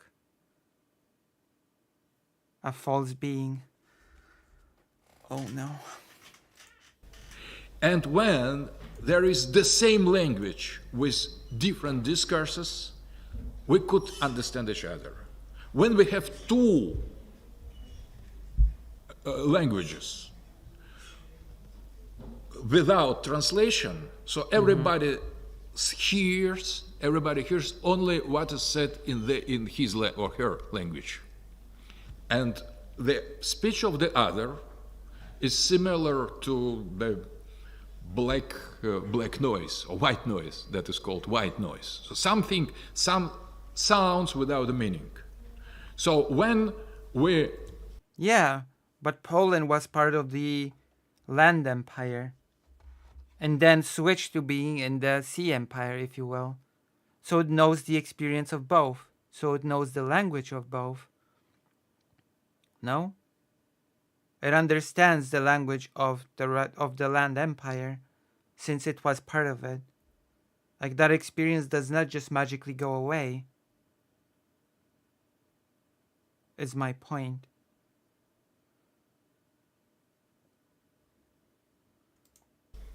And the language of the West. Language of the West doesn't hear and doesn't want to hear anything from the language of the Russia. And the language of the West is almost the language of the world. So we are isolated and nobody is going to hear us. Good. So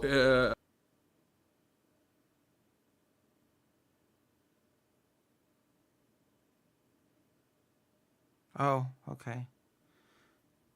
That you don't. Now we are going to discover our proper language and establish it as it should be done, because we tried to speak Western language. We failed. Nobody understand what was said in our Russian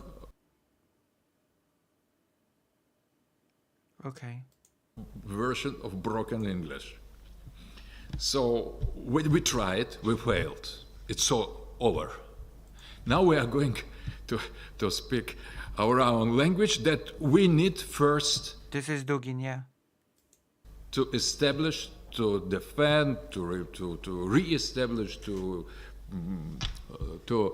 create in the new condition, because for too long, we tried to do impossible thing, to be part of the global civilization. I don't think I've ever seen him speak. See? Things like that are only on my stream. This is why my stream is unique. My stream is great.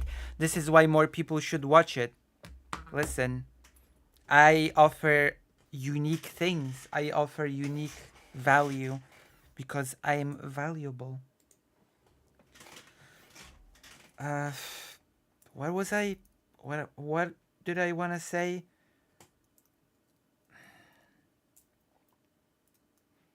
I mean, this is just in my mind. There's a huge problem with his whole framework, in my opinion.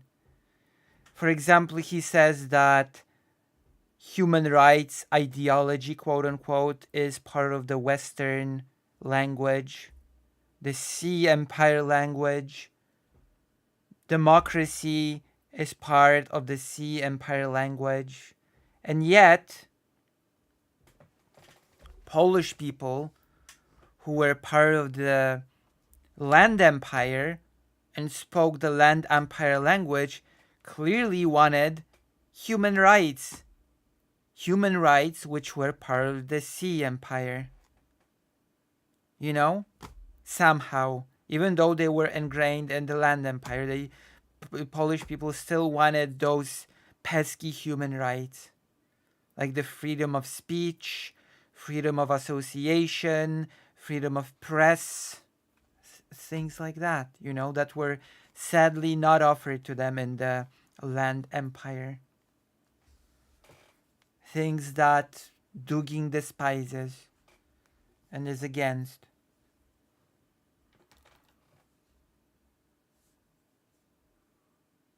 Yeah, he is straight up sneaking in neo-Nazi fascist ideas into his multipolar world order thing. Yeah, he is. He is basically saying is, oh, you know, we are all being forced to accept these things such as human rights, democracy, and many other things. But why can't we just establish a little bit of an alternative as part of the multipolar world order? You know?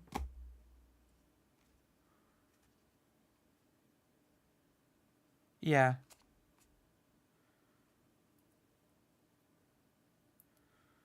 You also hear that he argues later that this is purely geopolitical, but he is not distinct these powers by yeah.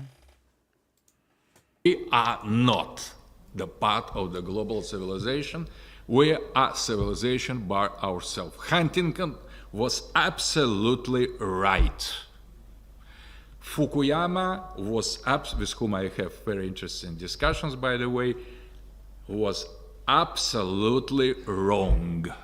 Mm-hmm. There are civilizations with great S, and in the end, and one of them is Russia. And we had no other possibility to prove that Huntington was right without attacking Ukraine. It's sad to say, but it's probably us we start this conflictual situation in order to be. Oh God, Clash of Civilization, Huntington rubbish. And after that, all dialogue on the premise of the existence of a global civilization is broken apart. So now we are isolated island. Russia is island. It is not the part of the world. It's big island, big isolated island. So, and here we poor isolated Russia. So how does North Korea and Iran factor into this little analysis? Come to the geopolitical understanding, geopolitical science. I started to develop geopolitics 30 years ago when Russia only started to feel herself the part of the global civilization, global Okay, I have to address Gabriel Cinemagic. Definitely people who wouldn't agree with Russia's language being empire. It's... Huntington predicted that Chinese civilization allies itself with Muslim, but what do we see? Chinese state cracking down on Uyghurs. Well, that gets a bit complicated because while China cracks down on the Uyghurs, it is also entangled in a series of complicated trade relations with the Muslim world, and hence the entirety of the Muslim world turns a blind eye to the Uyghur genocide. We should remember that basically the entirety of the Muslim world basically is dependent in some way on China, and therefore will not raise alarm bells saying, hey, you're actually doing a little bit of a genocide here, you know? Yeah, I know.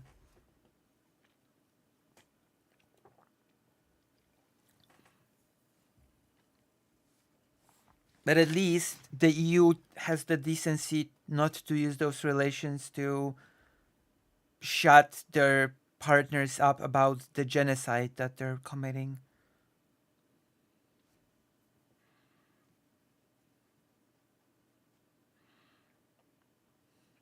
But yeah. Also, China is very strange because China sort of has, from my understanding, China has separate policy when it comes to Islam in most of China, and it has also different policy on Islam when it comes to specifically the lands inhabited by the Uyghurs. There's a double standard there when it comes to practicing of religion, temples, etc., etc. There is a visible double standard in policy.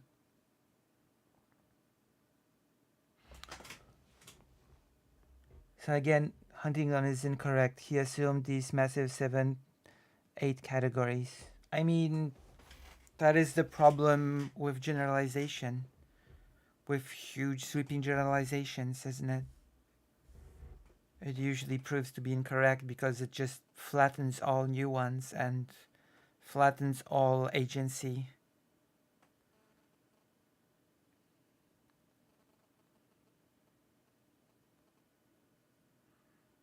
Yeah, they argue they target terrorism in case of Uyghurs. Yeah, targeting terrorism is one of the most classic methods of genocide.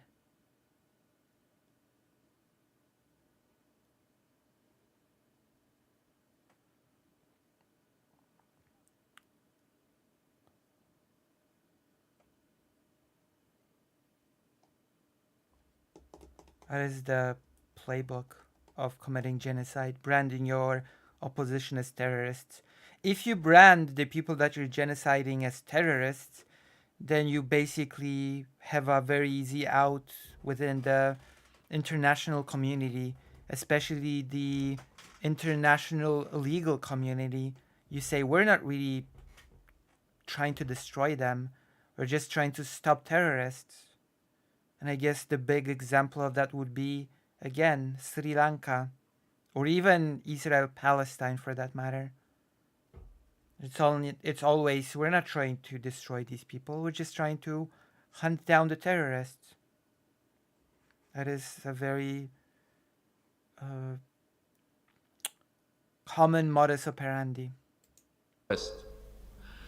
And everybody...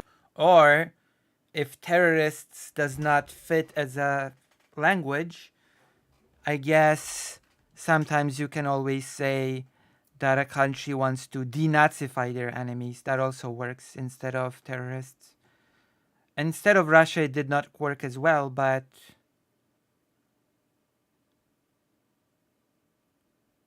you know.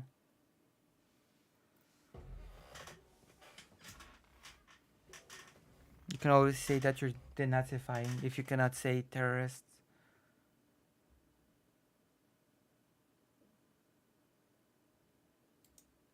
Was optimistic, becoming the part of like this. That is the easiest thing to do. You just call your enemies sort of your victims, actually, not even enemies, your victims. You call them terrorists, and then they become the bad guys. They become the people that need to be combated against, and then you just do your work of fighting them.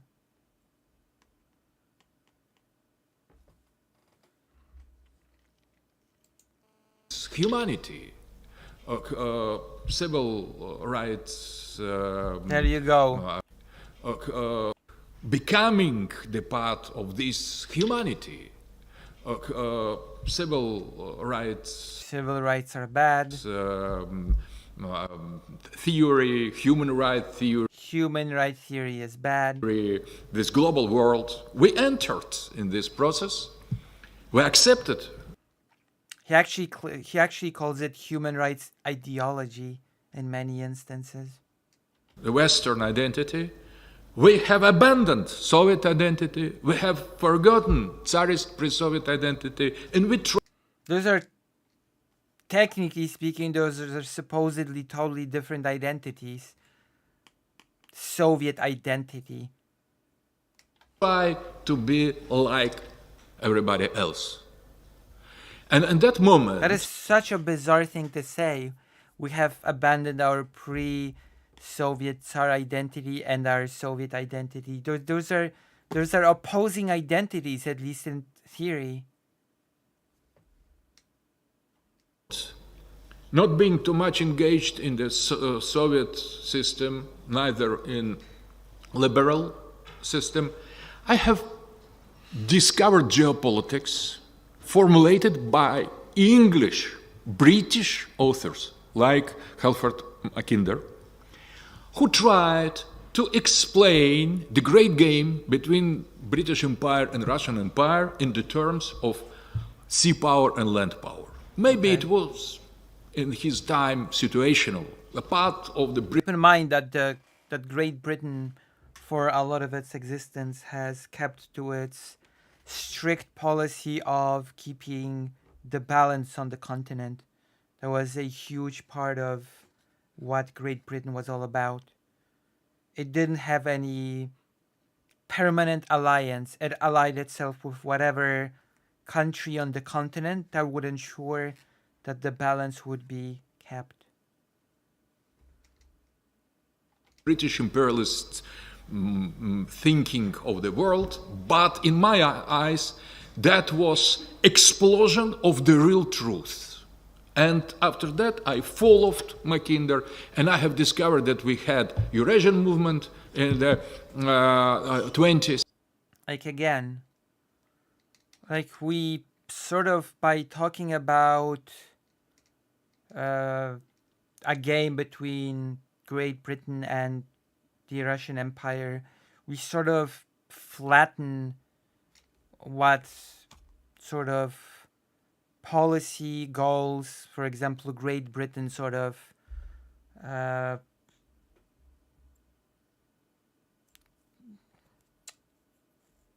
pursued, yeah.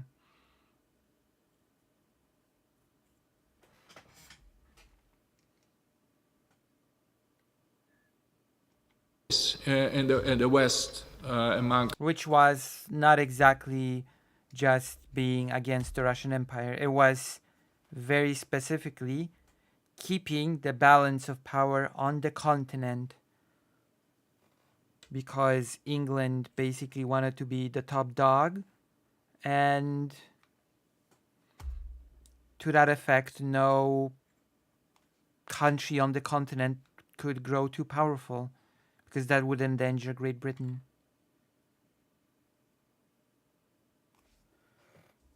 Halford.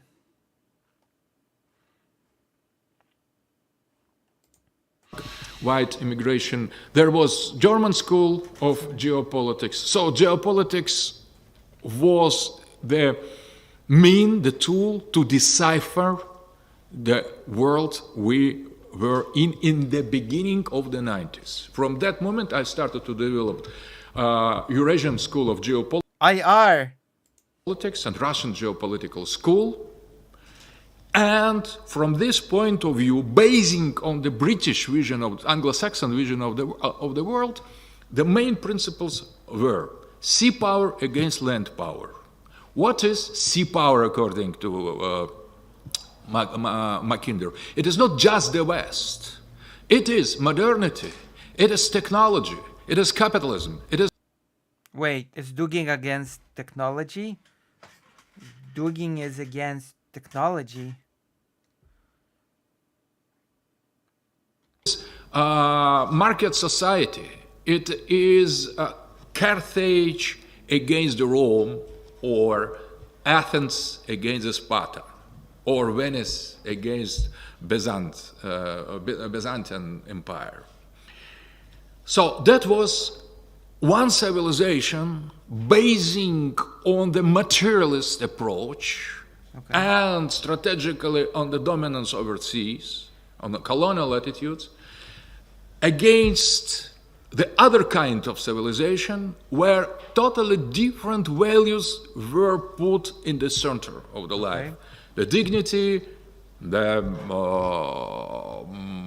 military power, tradition, conservatism, national interests, families, religion, Christianity. So Okay, how can you... I'm gonna ask this then. I'm gonna ask this very simple question. How do you have dignity and how do you have family without human rights? How do you square those things? How do you have dignity without human rights? So modernity against the tradition, inscribed in the space, in the historical space. That was geopolitics. And applying this methodology to Russia, I came to the conclusion that that explains everything. That, you know, Evola solar and lunar cultures of people. Okay, I get it. But I will tell you this. It really worries me when a person claims that they have discovered a single thing that explains everything. I'm always very worried when I hear people say that they have discovered this one amazing thing that explains everything. is now and will come. So from that moment, applying this method to analysis of Russian Federation in the early stage, I deduced from this application that there will be the big war between continents, the great war of continents. Mm-hmm. So confrontation between sea power and land power represented by Russia, by Heartland, sea power represented by modern globalist, postmodern liberal West. Okay. So that went radically against everything that Russian government in the 90s thought. But sort of, kind of, not exactly, but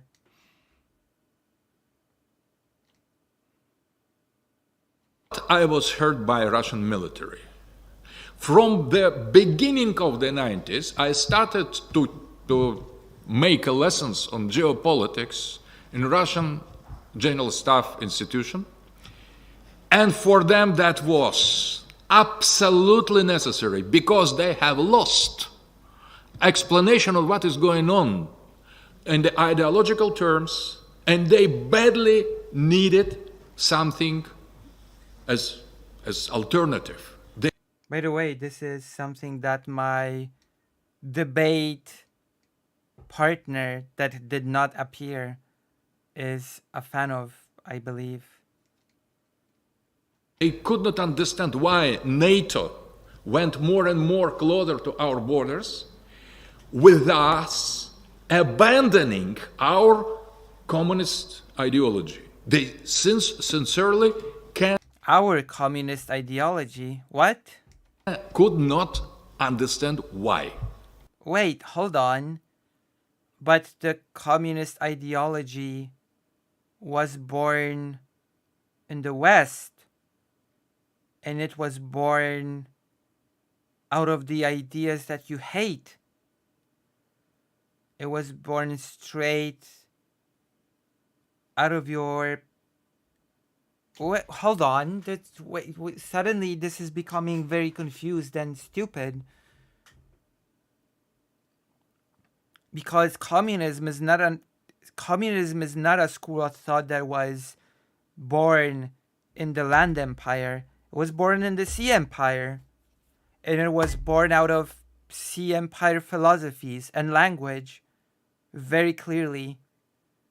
Just it was badly adapted in the land empire. But it wasn't born in the land empire. So what's up with that? What's with the communism?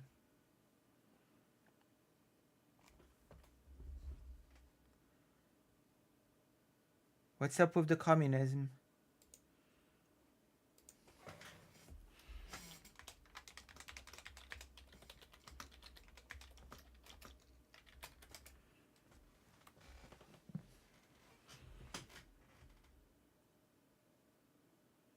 Lucy, are you saying that Engels and Marx aren't Russian peasants? Sort of, kind of, maybe, possibly. And with geopolitics introduced in the general stuff, everything was theoretically, at least logically, put in the context. That was beginning of rise of the secret rise of Mr. Putin to power. And now, 20 years. Do you mean the KGB that basically prompted him to power?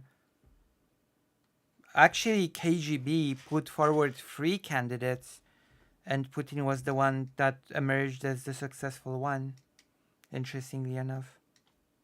That's just a little trivia for you. Because the KGB wanted to wrestle the reins of power during the whole Yeltsin thing, and they sort of propped up 3 candidates, and Putin became the candidate. Putin tried to accomplish a reaffirmation of the sovereignty of the land power and heartland and Eurasia in a peaceful way. Nobody cared. Nobody cared. So he said that, nobody listened. He tried to put that in some geo-economical steps. Nobody nobody understood what he was doing. That's not true, actually. There were many people who understood what he was doing, but many Western countries were just betting on being able to do good business, and that would be enough to sort of make Putin willing to cooperate. That was the sort of cope that was going on. But don't make a mistake, many people knew what was going on. Like, it wasn't like people didn't know that right after getting to power, Putin got on limiting democracy, cracking down on the media, reining in all the companies within Russia. People knew what was going on.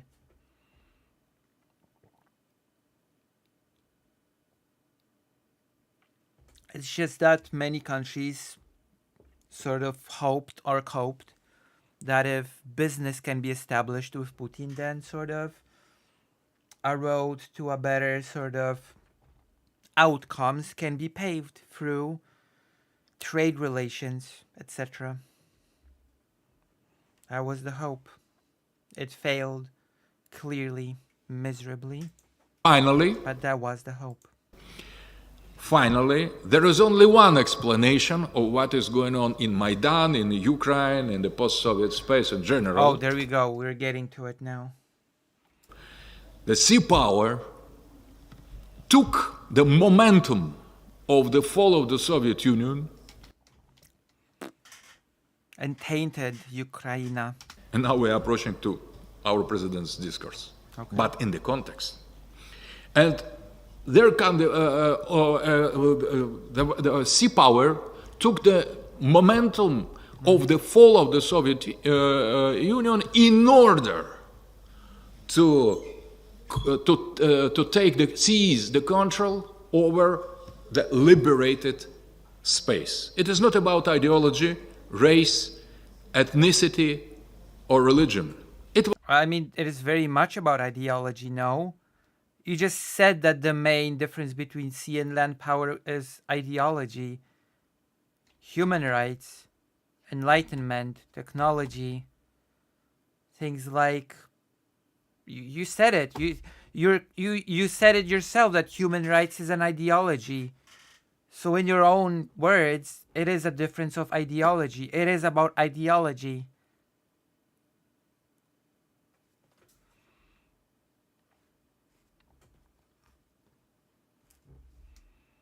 It was just that geopolitical game. Well, no. You said earlier that the sea power is defined by ideological things that, yeah, dignity, tradition, etc. Yeah, that's ideology. You said that all those two powers, empires, are defined by conflicting ideologies. Yeah.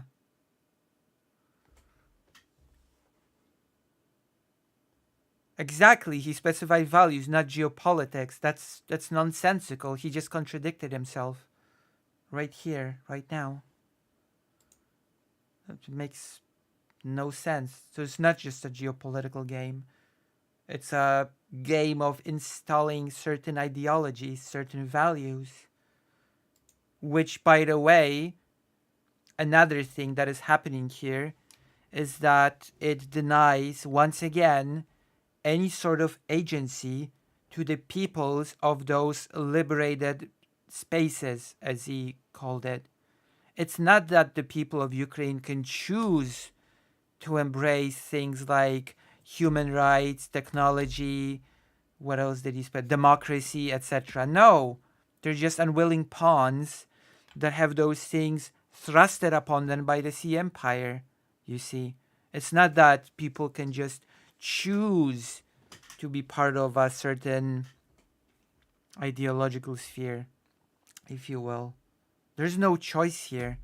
You're either sort of thrust upon by this empire or by this empire. So once again, Ukrainian people are not people with any sort of agency or wants and desires. They're just pawns between the Sea Empire and the Land Empire. Same with Poland, probably, in Dugin's mind.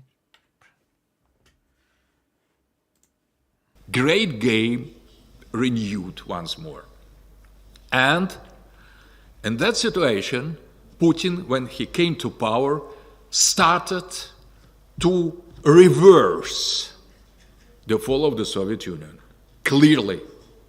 For him, it was the geopolitical catastrophe. Geopolitical, that is the key word. Geopolitical catastrophe, not ideological. So why did you discuss ideology before? Neither national, nor ideological, nor racial or religious, geopolitical catastrophe. And this catastrophe consisted in the brute or root fact. Well, one country's geopolitical catastrophe is another country's geopolitical victory. For Poland, the fall of the Soviet Union was probably a victory. Why? Because thanks to the weakness of the Soviet Union could not crush solidarity, and by extension, because the Soviet Union fell, it couldn't just move into Poland and undo its democracy, undo its toppling down of its regime. If the Soviet Union was strong and doing well, solidarity would never have succeeded, ever. That is a brute fact, a brute geopolitical fact of the matter. Like, solidarity only won because the Soviet Union was weak and could not interfere. That is a reality. And that is a reality of which people in Poland were keenly aware of. Okay?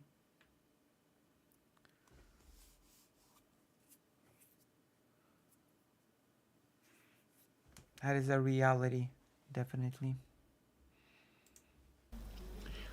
Imposing the control of the sea power on the territories around Russia. See? Imposing is the key word. Again, it's not like countries like Poland, Ukraine, Lithuania, Estonia, all of these countries. It's not like they can choose to embrace certain values, because let's not make a mistake. It is about values. Values of democracy, values of freedom of speech, values of human rights. Right? It's not about those. Those things are imposed on those countries. People of those countries don't have any agency, free will. They're just pawns between empires. And since the sea power is trying to impose one thing on those countries, the only logical step is for Russia to step in and impose its will on those countries, impose its ideologies on those countries, because once again, they have no say. They are just passive participants, passive pawns on a chessboard.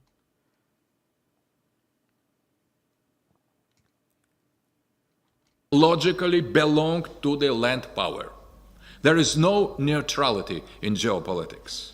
So what we liberated, they took for themselves. Who they? Not the West. Sea power. And Putin started to regain the control over post-Soviet space following Brzezinski line. Brzezinski has said, Russia will not return to the independent sovereignty without reacquiring the influence over post-Soviet space. There you go. Russia cannot have its sovereignty if, for example, Poland is a free country, because Poland is also a post-Soviet space, because it was a Soviet satellite, so it counts as a post-Soviet space. First of all, on Ukraine. So the fight for Ukraine approached from that moment, from the election of the Putin as the Putin, historical leader of Russia, trying to defend our geopolitical interests. That is an explanation of what is going on now. That is a perfectly sound explanation if you ignore, again, that Ukraine is its own country with its own interests, with its own agency, with its own wants and desires. If you ignore all that, then that explanation makes perfect sense. But the sea power proceeded. They continued to try to take away from us the part of post-Soviet space. And when some leader of neutral or pro-Russian or not so anti-Russian as it was necessary came to power, as Yanukovych, for example, they started to... He's more than a grifter. He's a dangerous propagandist, you know? He's a very dangerous propagandist that actually finds supporters in the Western world, even if they're idiots such as Infrared has. Overcome and put them down with any means. Regime change operation, Maidan. Putin. Well, it wasn't a regime change operation. Yanukovych fled. He could have stayed and made a deal. A deal was possible. No. The US pushed for a deal. It wasn't completely out of the question to make a deal. But he fled. It wasn't a regime change operation. Has responded to Maidan by reacquiring Crimea and the part of eastern Ukraine. What do you mean reacquiring?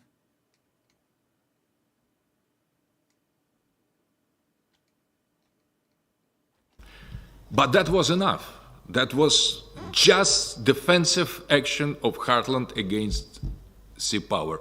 And the borders were so critical for Russia that conflict, next stage of the conflict, was inevitable.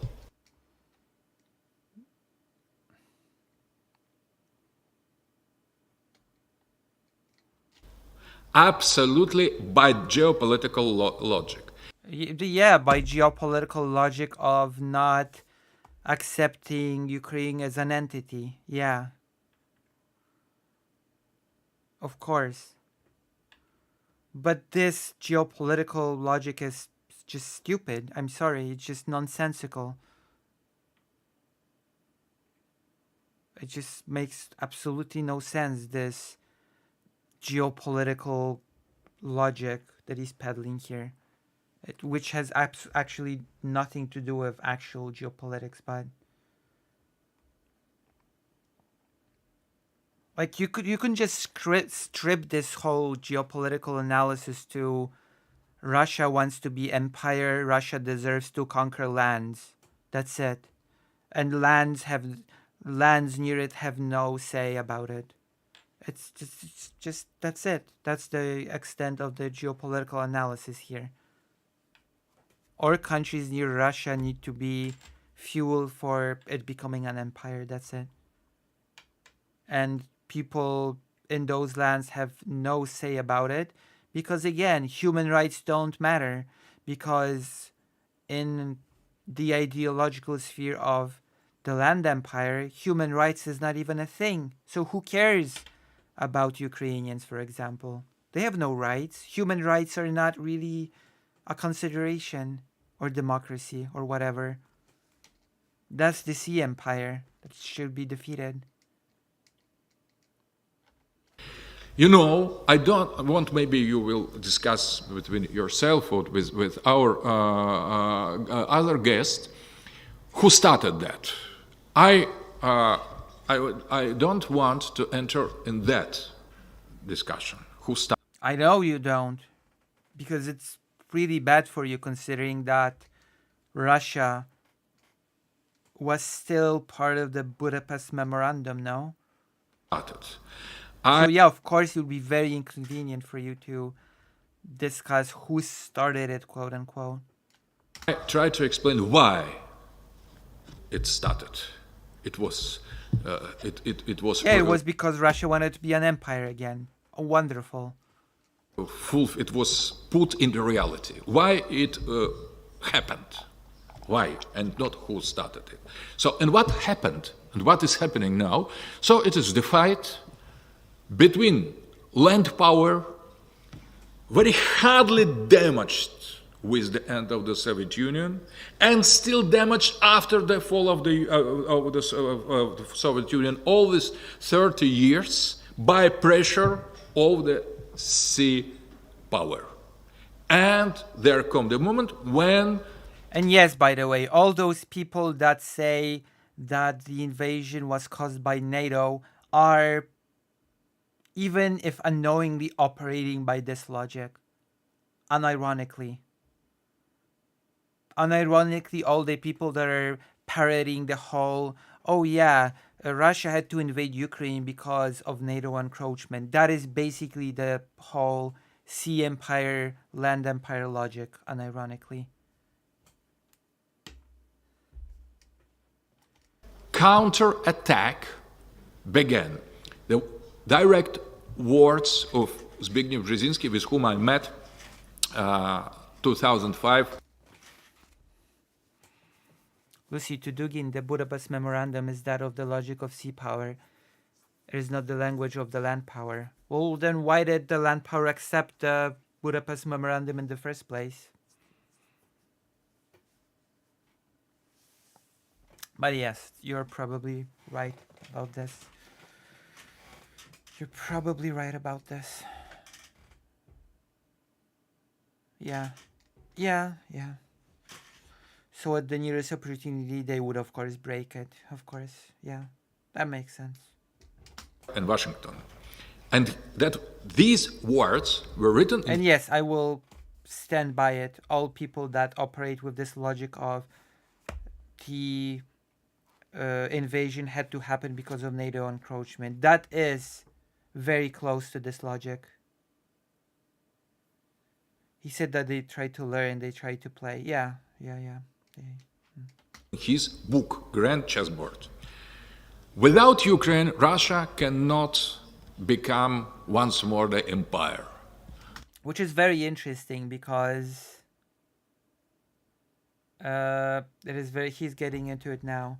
It's very interesting because I always bring all topics back to the topic of the Polish-Lithuanian Commonwealth. Okay. Which I would be very interested to know which world would Dugin put the Polish-Lithuanian Commonwealth in. Was it part of the Sea Empire or the Land Empire?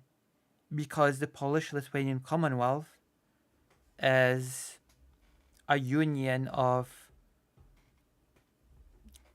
countries that are now Poland, Lithuania, Belarus, and Ukraine, was a counterbalance to Russia, a direct counterbalance to Russia.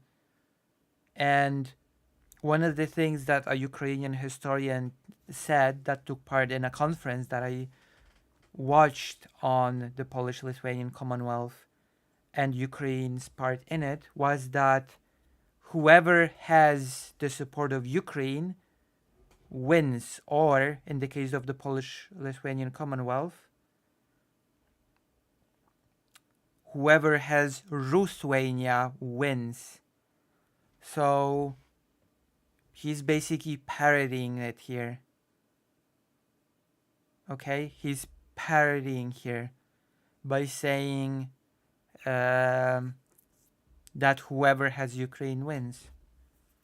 Without Ukraine, Russia cannot become an empire again. Whoever has Ukraine wins.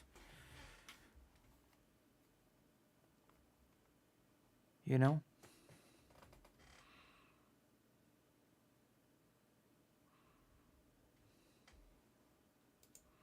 With Ukraine inside of Russian zone of control, it will become empire once more. That is a kind of law, nothing personal. And when I have asked Mr. Brzezinski, there was a chessboard between us there in the photo, whether he considered that chess is the game for two. He has said no, it's for one. You make step, you turn the table, you make the other step. There is no other. The West... I mean, technically speaking, you could play chess by yourself, yeah. That is possible. That is a thing you can do. Global West, the West after the victory over Soviet Union, globalist West, modern, postmodern, liberal West, doesn't recognize the other. There is one player chess game, not three player, one player. You make the step, you turn the chessboard, you make the other. White. That is a horrible analogy. Because the thing is that it's in the eyes of what he calls the Sea Empire, it's not chess. It's a cooperative game. It's not a competitive game, because the logic is that through a series, a web of trade relations, international relations, diplomacy, etc., certain good outcomes can be sort of upheld. Which means it's not even supposed to be a chess game.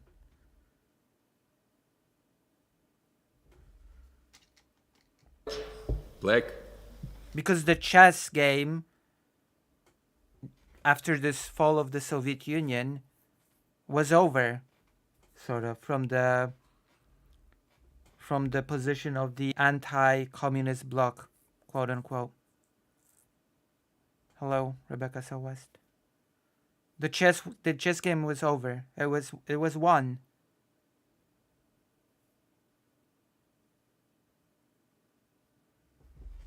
It's all of those things. White, black, one player. That was very sincere from Brzezinski part. We saw that in His argument, though, that this is only good for one, the sea power.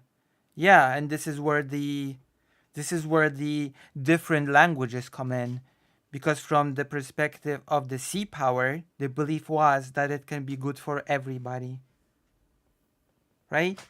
That was the belief, that if good relations can be established with Russia, then all can be good. That Russia doesn't have to be pressured or thought against. Russia can be invested into. Russia can be sort of persuaded to play along, to take part in the international trade market, blah, blah, blah, etc. Right? The belief was that it would be good for everybody, basically. in Belgrade, in Yugoslavia, we saw that in Syria, in Well, there is a bit more to that. Yes, there is a bit more to that, but you know, the general gist of it, sort of. color revolution in the Arab world. We see it in Iraq, in Afghanistan, everywhere. One.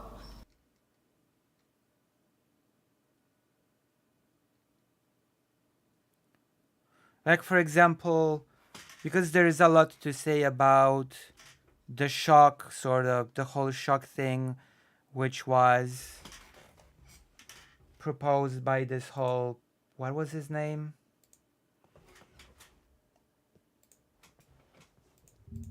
God, I'm so bad with names. Hold on. Can call it that as. Yes, thank you.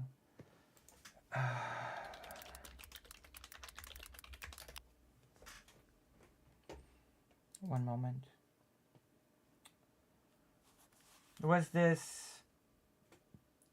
There was this economist that basically had the job to help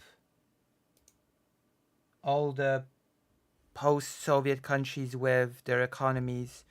Russia, Poland, a few other places. Jeffrey Sachs, that's the guy. Jeffrey Sachs. And he also had a part in helping out Polish economy after Poland became democratic, right? And he took part in formulating the basis of what became the plan of Balcerowicz, the Balcerowicz plan. You know? And that plan was something that later became very criticized. So, you know, there was this, there are criticisms of the whole shock therapy that was implemented within that region.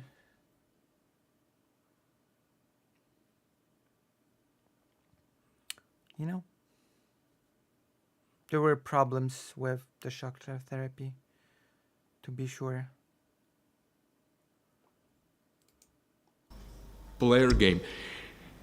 And And interesting, Brzezinski has dedicated his book to me with very important inscription, with the wish to Mr. Dugin to change completely his ideas, to reverse these ideas. So, because I should, in order to be part of this chessboard game, my mission is to help to Mr. Brzezinski to move the figures on the chessboard. There is no other option.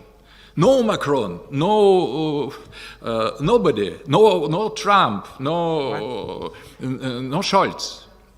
Please move the figures as I told you. It's your mission. Okay. And Putin, appearing from the table on the other side, has said, "Can I take part in the game?" That is why we have attacked Ukraine. See, Ukraine is not even a factor in this analysis. Ukraine is just a piece on the board. Piece on the board against the Sea Empire. Can I play my Ukraine piece? But somebody earlier has asked a very legitimate question. Why is Putin a player? Why is Russia considered a player? Why would Ukraine not be considered a player at the chessboard? You see? Why not? That is a good question.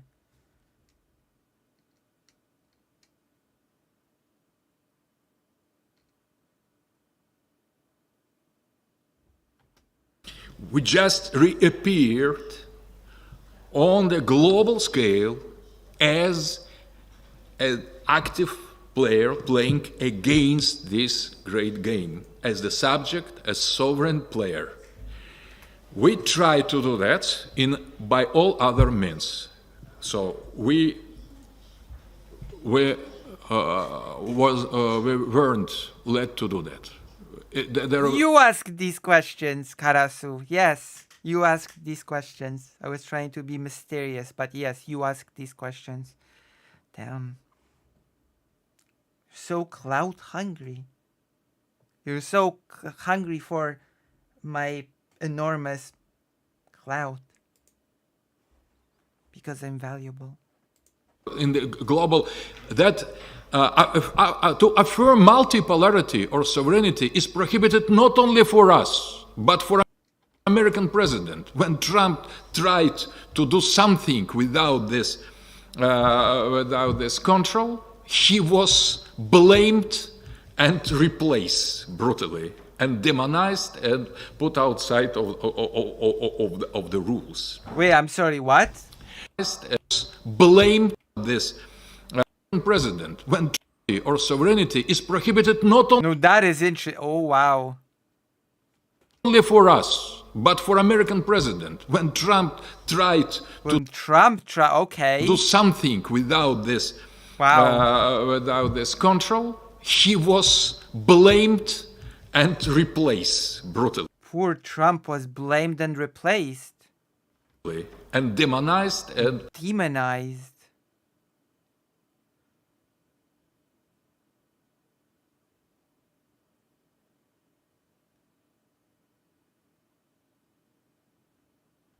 Put outside of the rules. So for sure we have broken the rules. For sure. Poor Trump was trying to go against the grain, so he was thrown out. Interesting. We have broken the rules of chess as one-player game. It is hard, it is violent, it is bloody, as always. Wait. Hold on. Chess being, technically speaking, chess being a 1 or 2 player game is not part of the rules themselves. You can play chess against yourself. It's not against the rules to do so. But that is the end, real end of unipolar world where decision is taken only in one by one. He is gesturing to the, yeah, I know. Yes. I basically he is also gesturing to the whole. I don't even know if I can say it because I have a permanent warning for Jesus for that topic. But yes, he's gesturing to what Trump is gesturing, basically. They are in unison when it comes to that.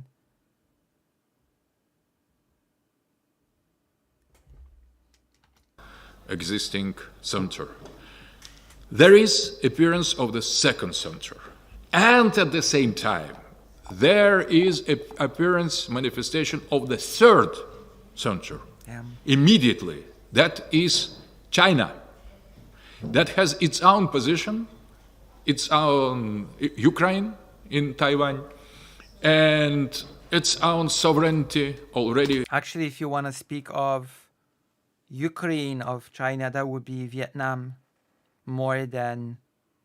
If you want to speak of a country that is more akin to China's Ukraine, that would be Vietnam, not necessarily Taiwan. Because Taiwan is pretty new concept and Ukraine is arguably far more old, and so is Vietnam. Put under question and more directly reaffirming. So welcome to the three polar worlds with... Also, interestingly enough, Dugin is completely ignoring another rising power in this whole equation, India, which some people actually claim that Russia is not on the road to become a powerful force in the world, that it's gonna be the US, the EU, India, and China, and some analysts that just exclude Russia from that. Possibility to multiply, just saying, the quantity, the number of poles, because it is not all. It's open possibility, and this possibility opens the window of opportunity for Europe to reaffirm its own geopolitical independence and sovereignty, not to be just mover of one Anglo-Saxon player. That is opportunity for India. That is for sure. Oh, he did mention India. I see. Sure opportunity for Latin America, for Islamic world, and that explains the last meetings of Mr. Putin with Prime Minister of Pakistan, of President of Iran, and his relation with China. So, geopolitical vision of this war or military operation, special military operation in Ukraine is about... He had to correct himself from the war to special military operation. Oh no, he slipped. He slipped and called it what it is. That abort quickly. Special operation. And no, in the case of this whole situation, as you have pointed out earlier, it's all about ideology. About that. It is about geopolitics and the decision to be on one path or on other part is not... I hate this multiply the poles argument because he's absolutely not clear what he's talking about. What metrics make something a pole? Okay, I'm gonna explain it as best as I can. To be a pole, and I'm talking about the rules, okay? I'm talking about what is accepted. You need to be born in Poland. You need to have grandparents, I think, who are also Polish. Is that what you're asking? What makes someone a Pole? Okay, I was trying to be funny. I was trying to use humor. Forgive me. I was trying to do haha humor. It's okay. What he probably means that what constitutes a pole in multipolar world order is a country that is super big, super powerful, and goes against the ideology of the sea power, I guess. Or something. Hello, Greater End. Not in favor or against Russian, whether Russian, either Russian or Ukrainians. It is totally different choice. It's totally different option.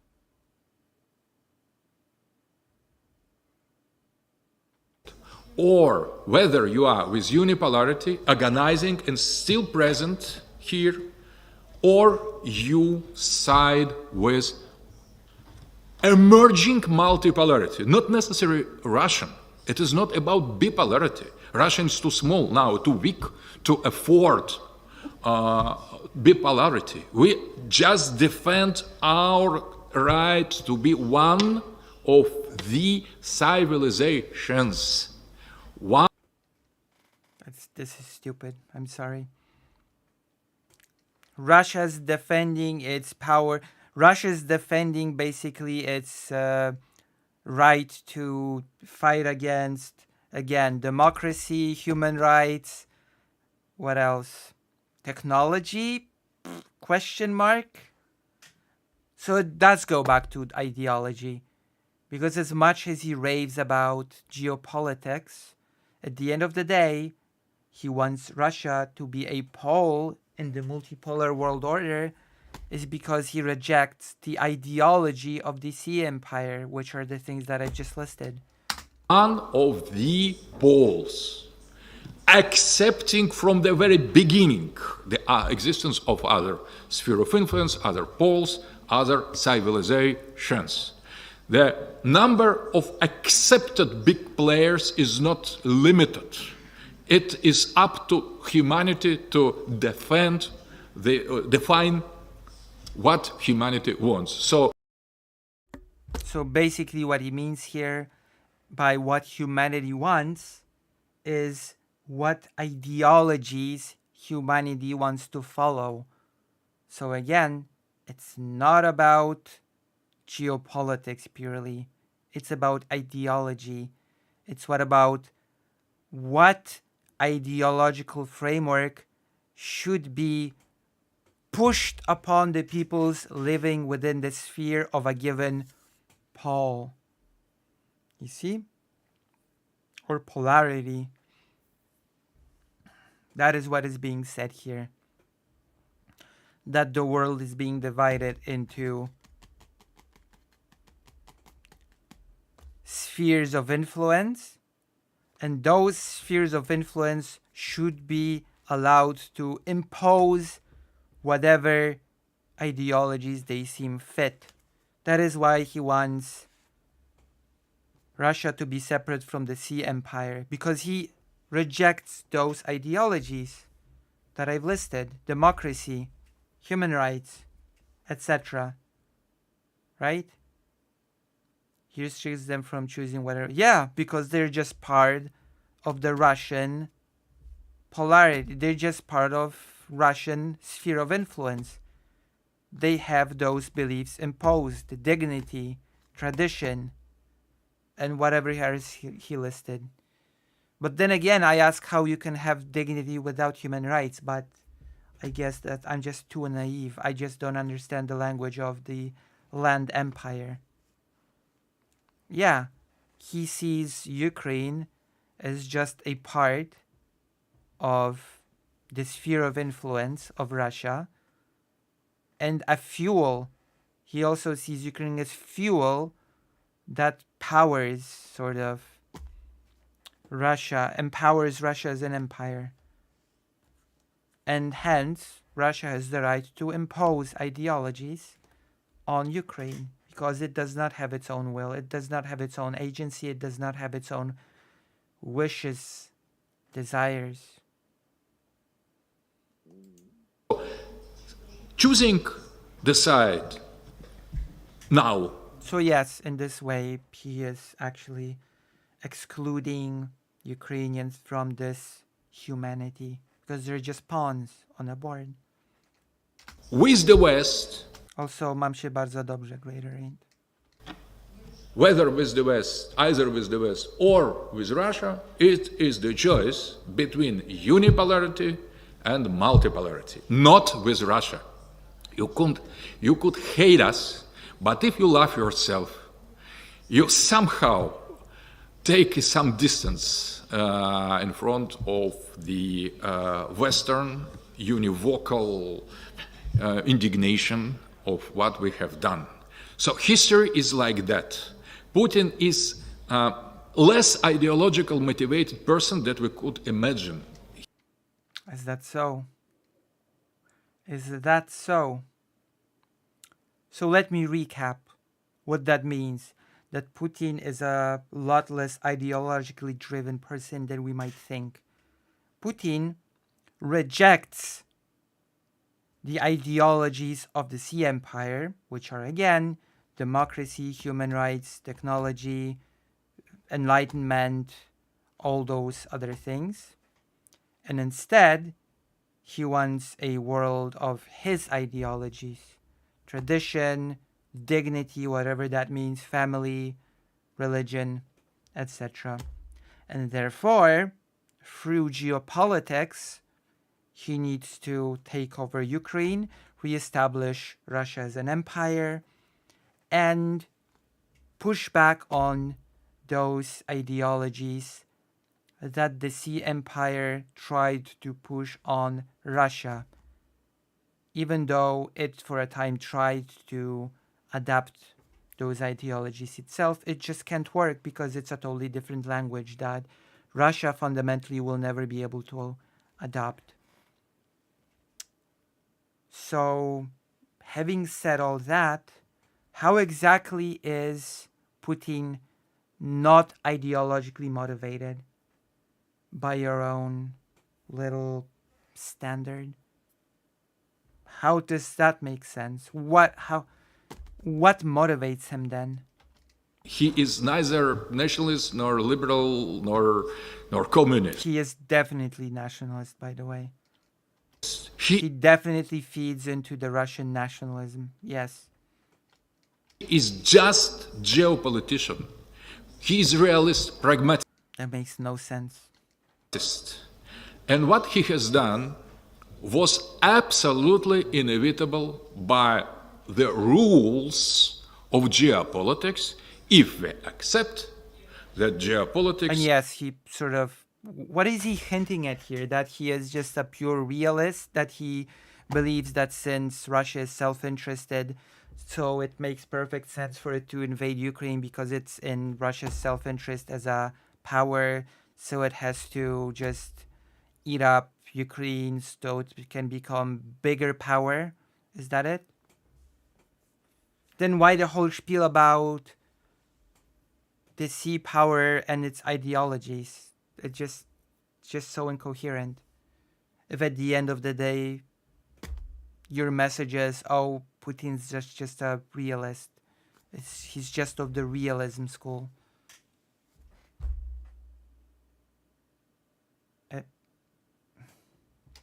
Is not the game of Brzezinski. One player game. That is the context. I finish here. So I could... like Putin did not invent whatever. Give the words to my colleagues or to answer your question, but start with Valery Korovin, the one of the leader of International Eurasian Movement. Oh, it's over. So, the universal... How did you like that? How did you like that? Have you enjoyed? Did you think it was informative in any way? Did you think that you've learned anything? Did you get more insight into shills that say that Russia was forced to invade Ukraine because of the encroachment of NATO? Because I feel like I have. I feel like those beliefs are heavily correlated.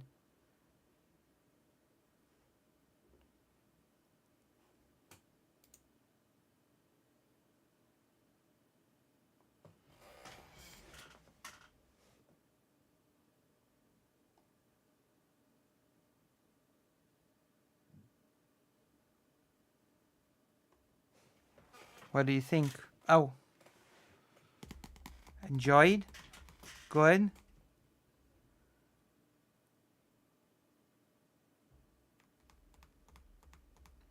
What was the word after jak się masz? You say jak się masz. Dobrze.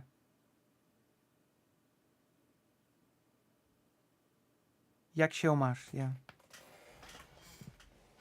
Phew. Damn, we've done it. I've got a lot more about DUGIN lined up, but I think this little thing was enough. This was enough for us to sink our teeth into for now. Now I got some quick news on J.K. Rowling.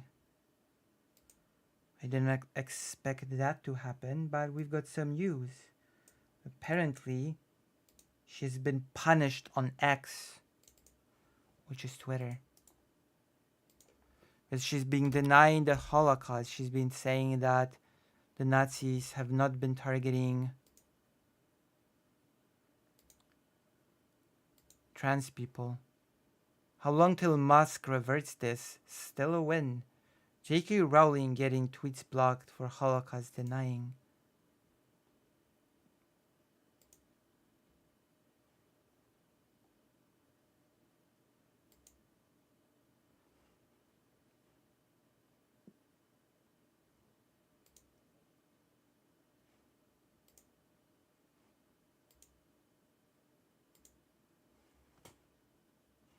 Let me see.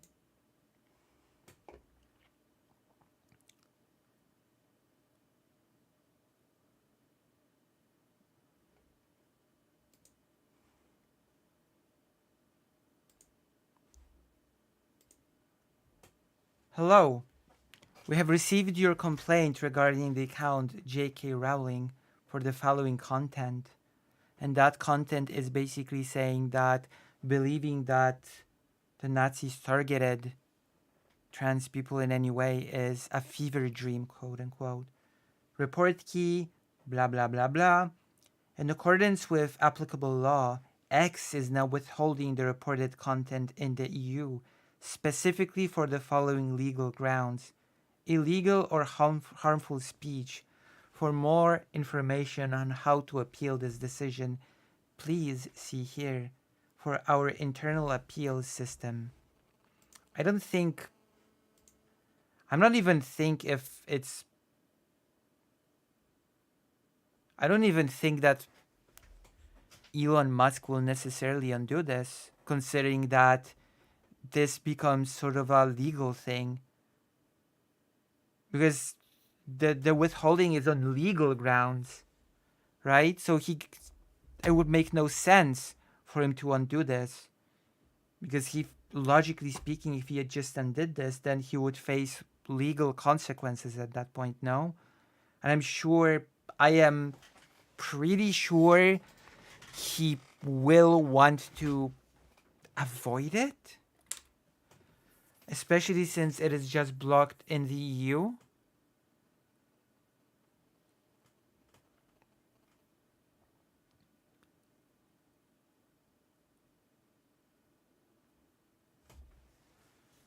Does that make sense? I really don't think that Elon Musk is just going to undo this for the EU specifically, especially since it says that the decision was made on legal grounds. If JKR pays him, he might. That would be so weird. I mean, anything. Maybe I don't know. Maybe she'll just pay for his fees and lawsuits or whatever. It just makes... We'll see. I guess we'll just see how it develops.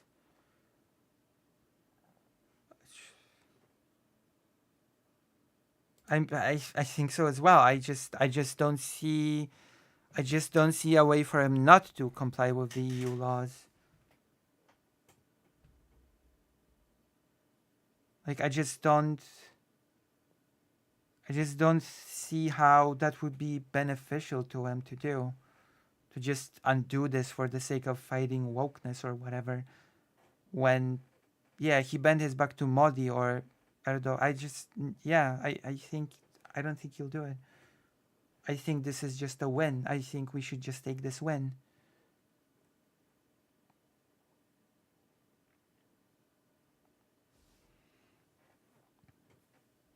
Like, is he really going to risk legal repercussions for just to own the woke mob? I'm not.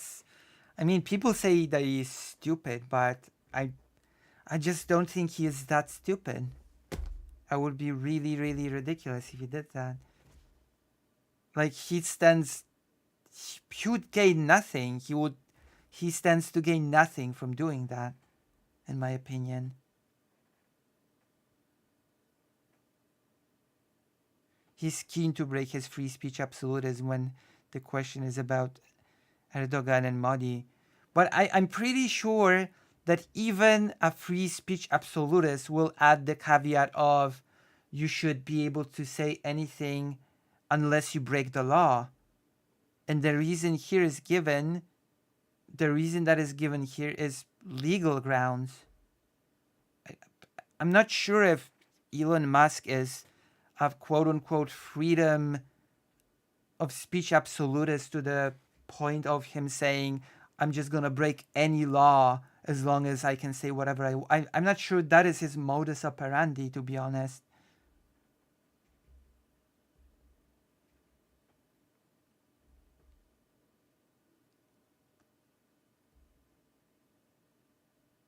You know?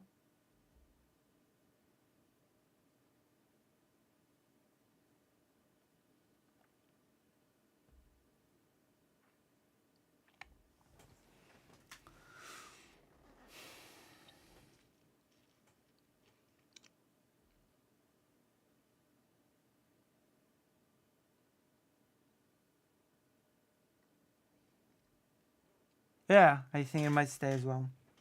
So I guess until news appear that has been changed or reverted or whatever, I guess till then it's just a win that we can celebrate.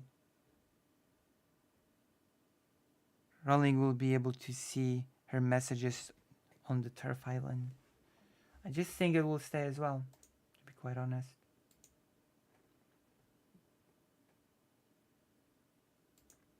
I agree.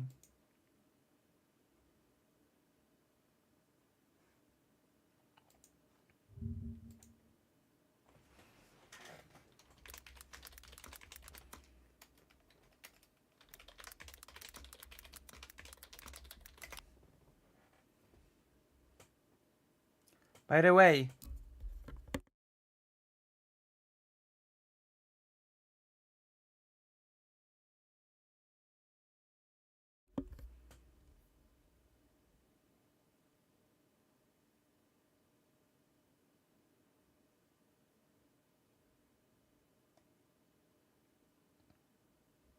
apparently Macron has done a new statement, a new wild statement.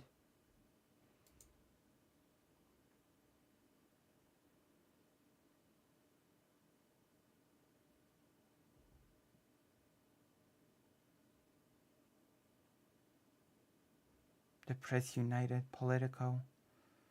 Can I read this? I guess I can. So apparently, Mr. Macron, who said that he is floating the idea of sending troops to Ukraine and that nothing should be ruled out and that, it would be a good idea to send troops. Apparently, his newest statement of the day, I have seen this floated around in a few places. Apparently, his statement of locked from what's it called in English?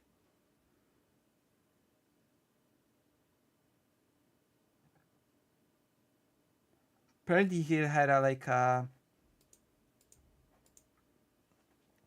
not public meeting. Okay, I'm just gonna say that, not public meeting, and a meeting that was not open to the public.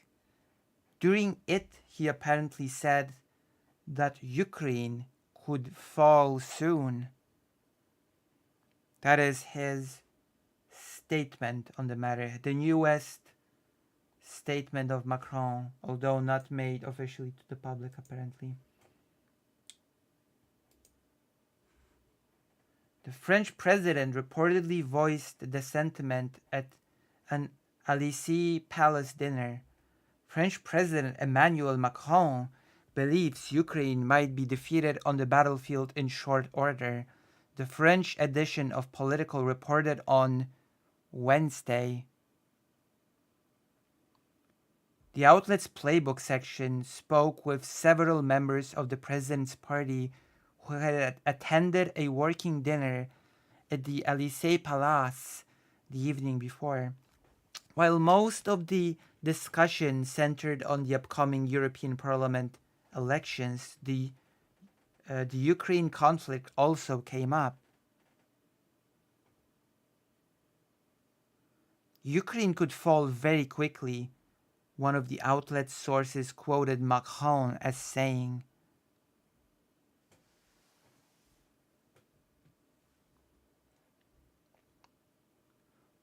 Macron ramped up his rhetoric about Ukraine a few weeks after a number of French nationals fighting on behalf of Kyiv were killed in a Russian missile strike. At a meeting of EU leaders in Paris in late February, he refused to rule out the possibility of a NATO intervention in Ukraine.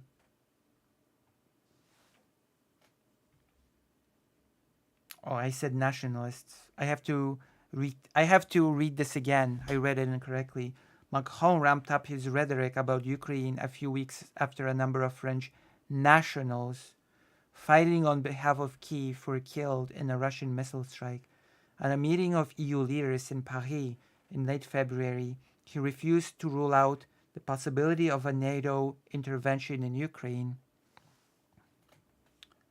Though the idea was quickly rejected by almost all members of the US-led bloc, and its Secretary General Macron doubled down, declaring there would be no limits to French support for Kyiv and calling Russia an adversary. Meanwhile, the French Army's Chief of Staff, Pierre Rochelle, announced that the country's military was ready, presumably for war. Moscow has strongly condemned Macron's remarks and cautioned NATO against taking Moscow has strongly condemned Macron's remarks and cautioned NATO against taking further hostile moves. According to Kremlin spokesman Dmitry Peskov, the deployment of Western soldiers to Ukraine would make direct conflict with Russia inevitable. Macron panicked over leaked Ukraine reports. Marine Le Pen, a prominent member of the opposition National Rally Party and Macron's rival in the 2022 election, accused the president last week of hijacking the Ukraine issue for the sake of domestic electoral politics. Polls have shown that the French support helping Kyiv with weapons and money, but they draw the line at getting involved directly with boots on the ground.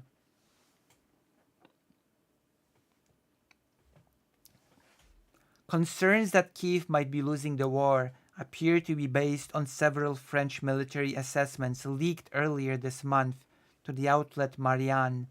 One report following Kyiv's summer offensive concluded that Ukraine could not win the conflict by military means. Another described the Battle of Avdiivka as a Ukrainian rout and had the French military in cold sweat, according to Marianne.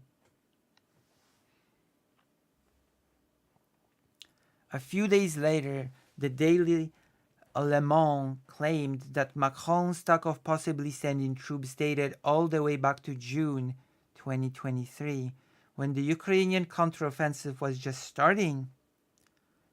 General Schill also told the outlet that Macron's public statements have been foremost a political and strategic message to Russia about France's will and commitment rather than an actual escalation.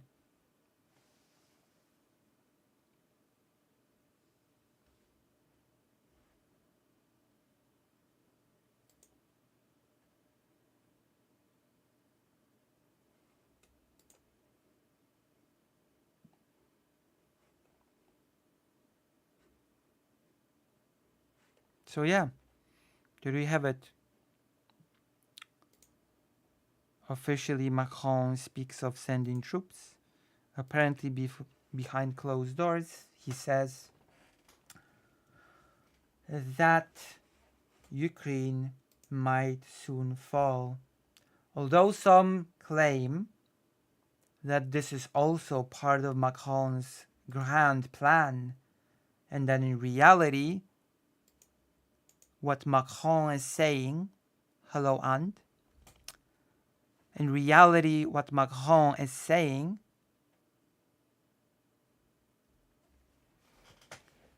is that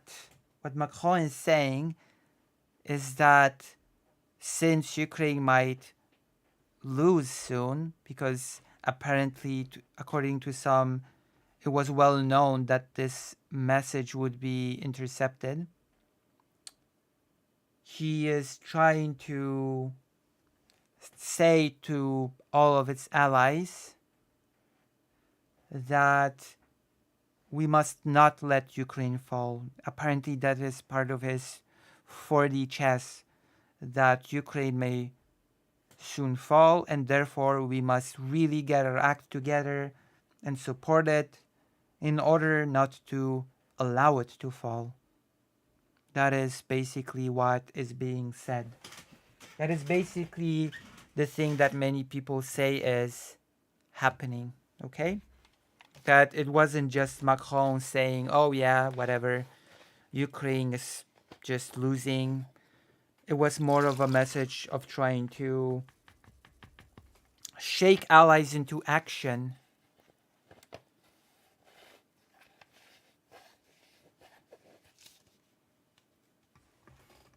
What do you think?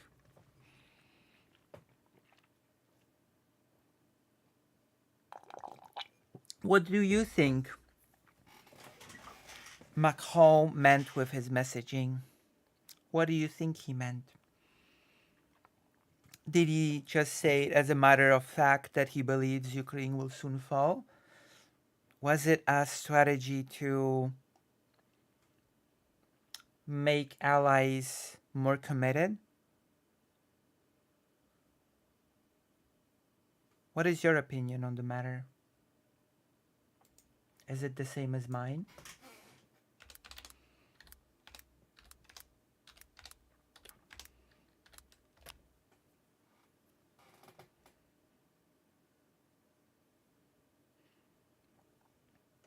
I see. I've never eaten ants. Especially red ants. Red ants are horrible. I can stand black ants still, but the red ants, those are... Jesus. Those are the aggressive ones. Those are the ones that'll just kill you if you let them. The black ones are just nice and docile. The red ants, oh gosh. Horrible.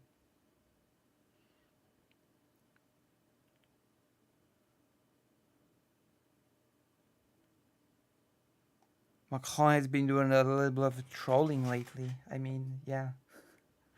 That is true. Let's see what's happening on the Ukrainian front, though. Here is Avdiivka, as you can see. Clearly, Avdiivka.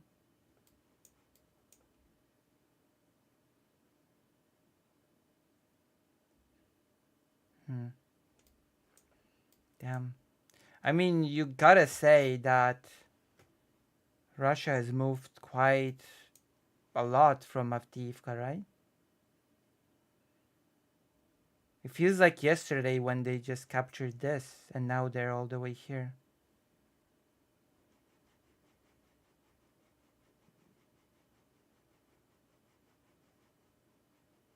What, you're leaving, Karasu?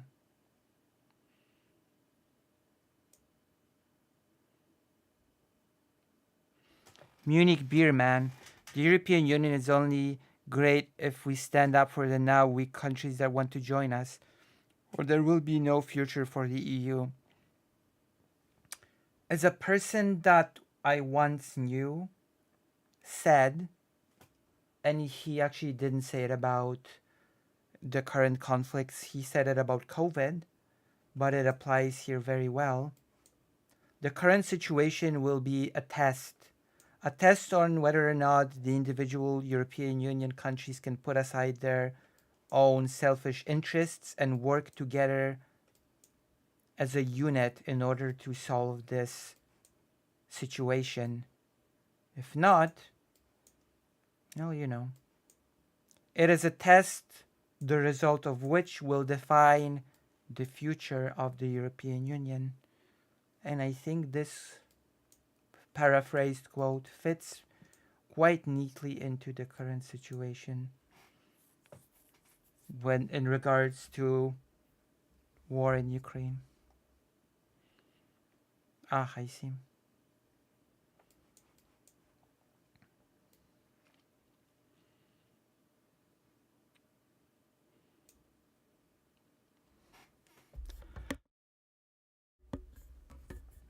I don't think he's necessarily in a position to say at the moment that Ukraine will fall unless France intervenes or whatever, but Ukraine could definitely use all the help they can get.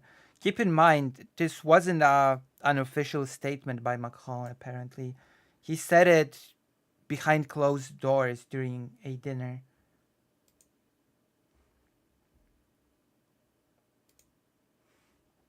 See? Look.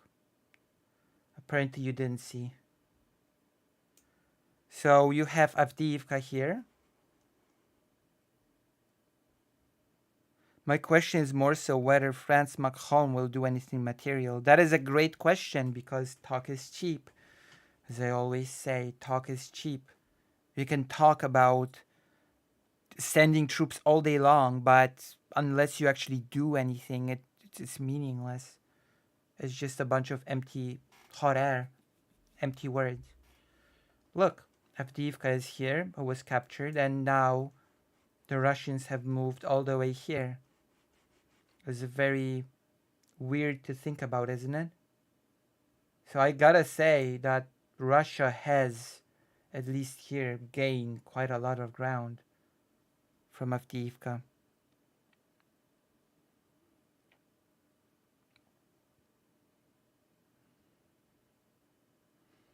You know, unfortunately, due to the withholding of aid by the US, unfortunately, currently, Russia is, even if slowly, actually gaining ground against Ukraine.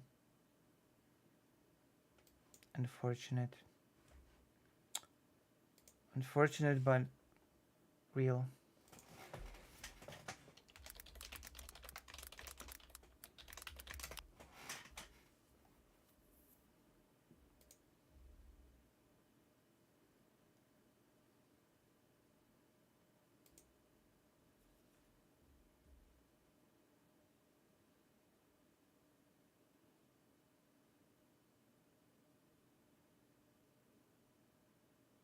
Oh damn. The European Union has warned Iran against sending missiles to Russia. I wonder if Iran will just listen.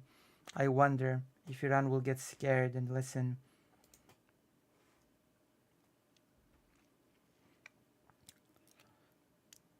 That is not a fast pace of moving forward, I would say. It also depends on the cost it took for Russia to make the advancement. This is the important part. It is. I mean, it is slow. Like, there's no denying that the advancement is slow. But, on the other hand, there's also no denying that there is advancement. We cannot sort of fool ourselves into believing that there's no advancement. Like, Ukraine is objectively facing still a critical lack of ammunition. And objectively, factually, the US is still withholding critical aid for Ukraine. So things are bad. Things are actually objectively bad. Like, who knows what might happen if things just keep up as they are, if the US just never sends aid. Like things will become really dire really fast, especially since, as I've said many times, Volodymyr Zelensky has stated during the Munich peace conference that Ukraine is not looking into any alternatives to the US aid, not even trying to find any alternatives into that aid, because if Ukraine looked into any alternatives, that would mean that it would not treat the US as a strategic partner, and Ukraine sees the US as a strategic partner.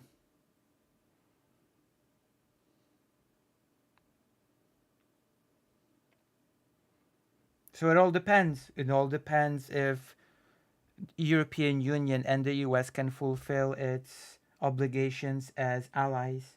If not, then I'm afraid then it will be very difficult for Ukraine to win without weapons and ammunition.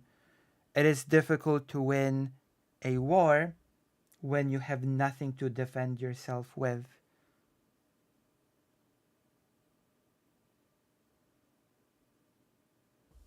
If Donald Trump wins the presidency, I think I'm allowed to be a little racist against Americans. I mean, there are many people that are doing their best to just not let that happen.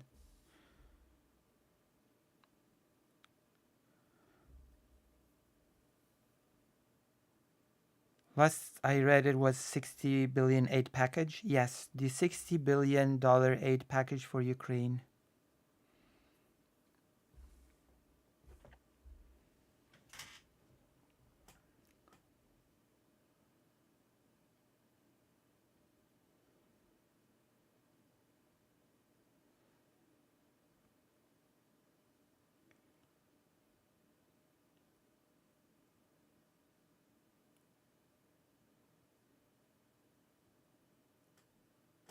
This is interesting. France apparently will invest in weapons production in Ukraine itself.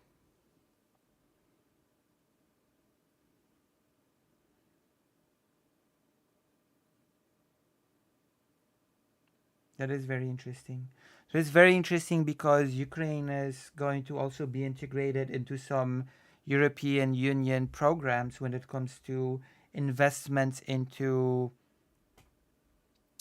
production of weapons, and it will be included almost as a full-fledged member on the same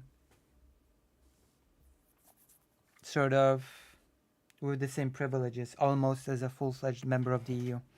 I have heard trembles. I have heard rumors that there are such programs in the works and that Ukraine will be included in those programs.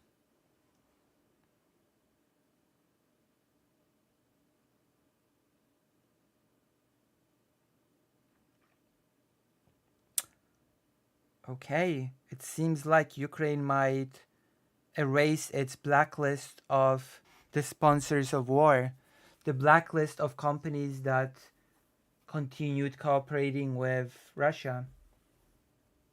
It seems that Ukraine in within the next few days might just get rid of its blacklist because it has been met with huge criticism from China and France. France surprises me. I know why China would criticize the list. It's because China just keeps cooperating with Russia wholesale with its companies. Like, it doesn't hide it. It just says we're doing business as usual. We're not even trying to conceal it. But France? Does France have many companies that just continue to cooperate with China or something? That they're so nervous about?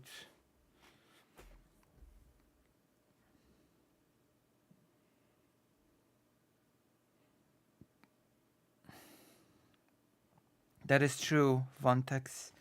That is true that Trump won through the Electoral College and not through the popular vote. That is actually true.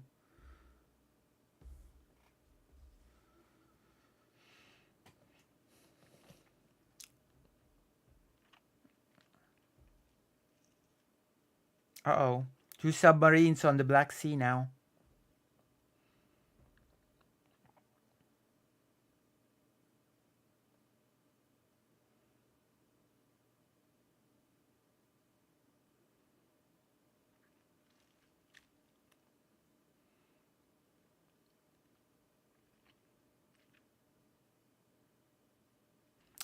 Russia is producing so much ammunition that actually the West might not be able to keep up.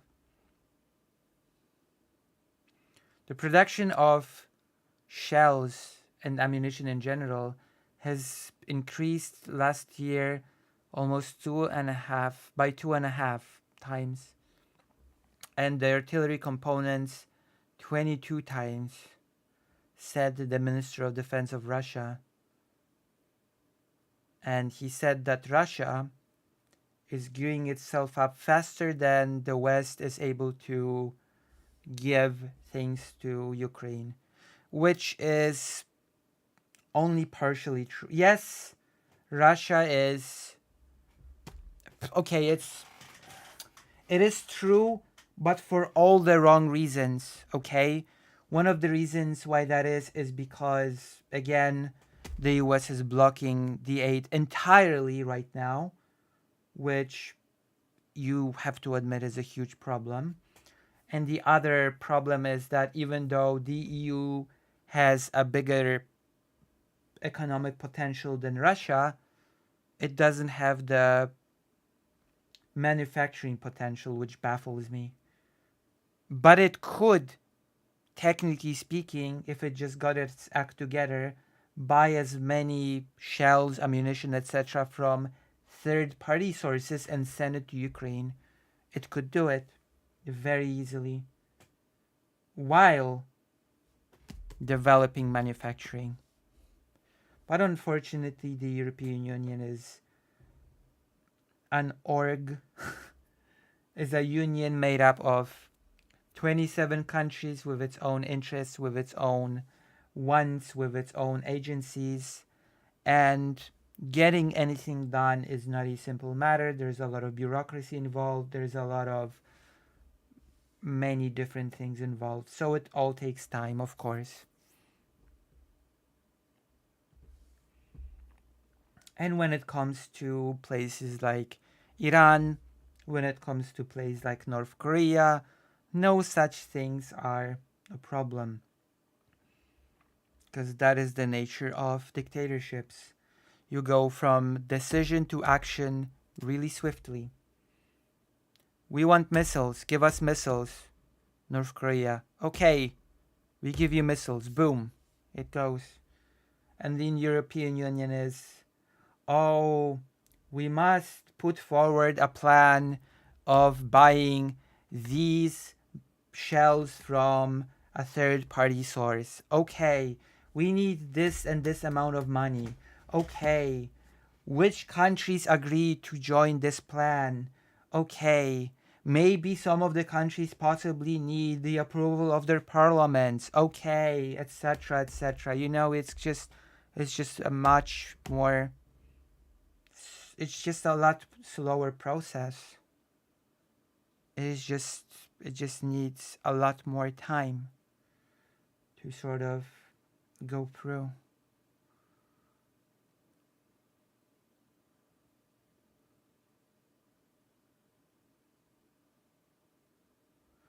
It's not a coincidence that South Korea can make them because they can have an odd artillery stockpile and weapon race with yeah.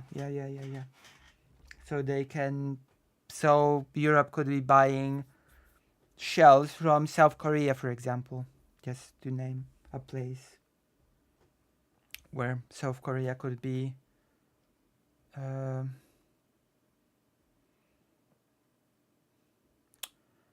oh wow, what a shock. Viktor Orban supports the idea of Ukraine negotiating its way into peace.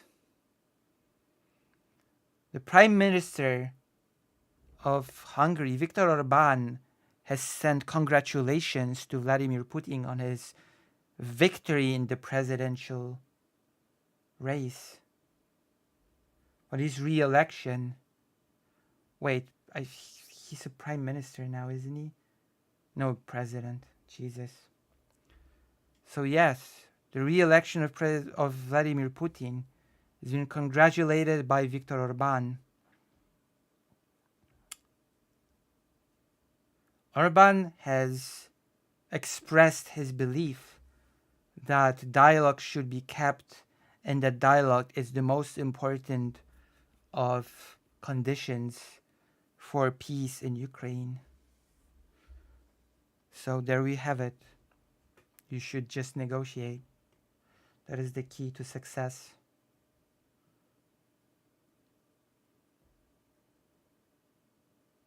Oh, there we have it. Poland just now decided that we'll join the Czech Republic initiative on buying more ammunition. So there you have it.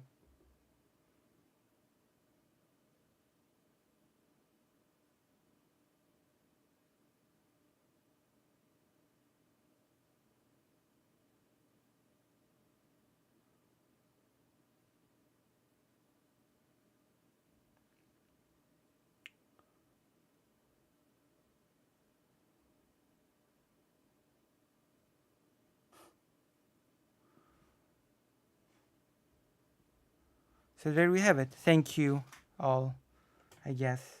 Because we've been streaming for a long time. We've been streaming for 3 hours, 30 minutes, which is okay.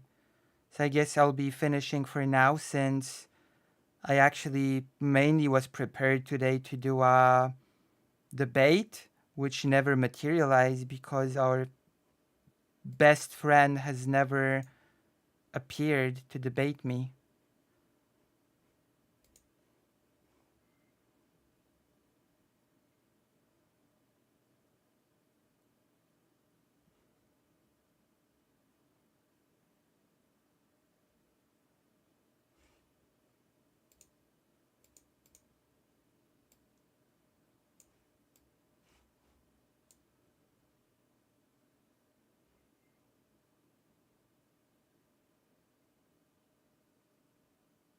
I'll check it out.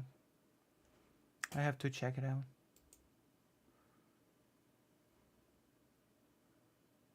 See you. Thank you for being here today. Thank you all. I'll see you tomorrow. It is a very disappointing day in which, well, we have been stood up. We've been stood up by the Yankee Tanky, unfortunately. I guess I don't have enough clout to be worthy of debate. Sad. How sad and unfortunate. Good night.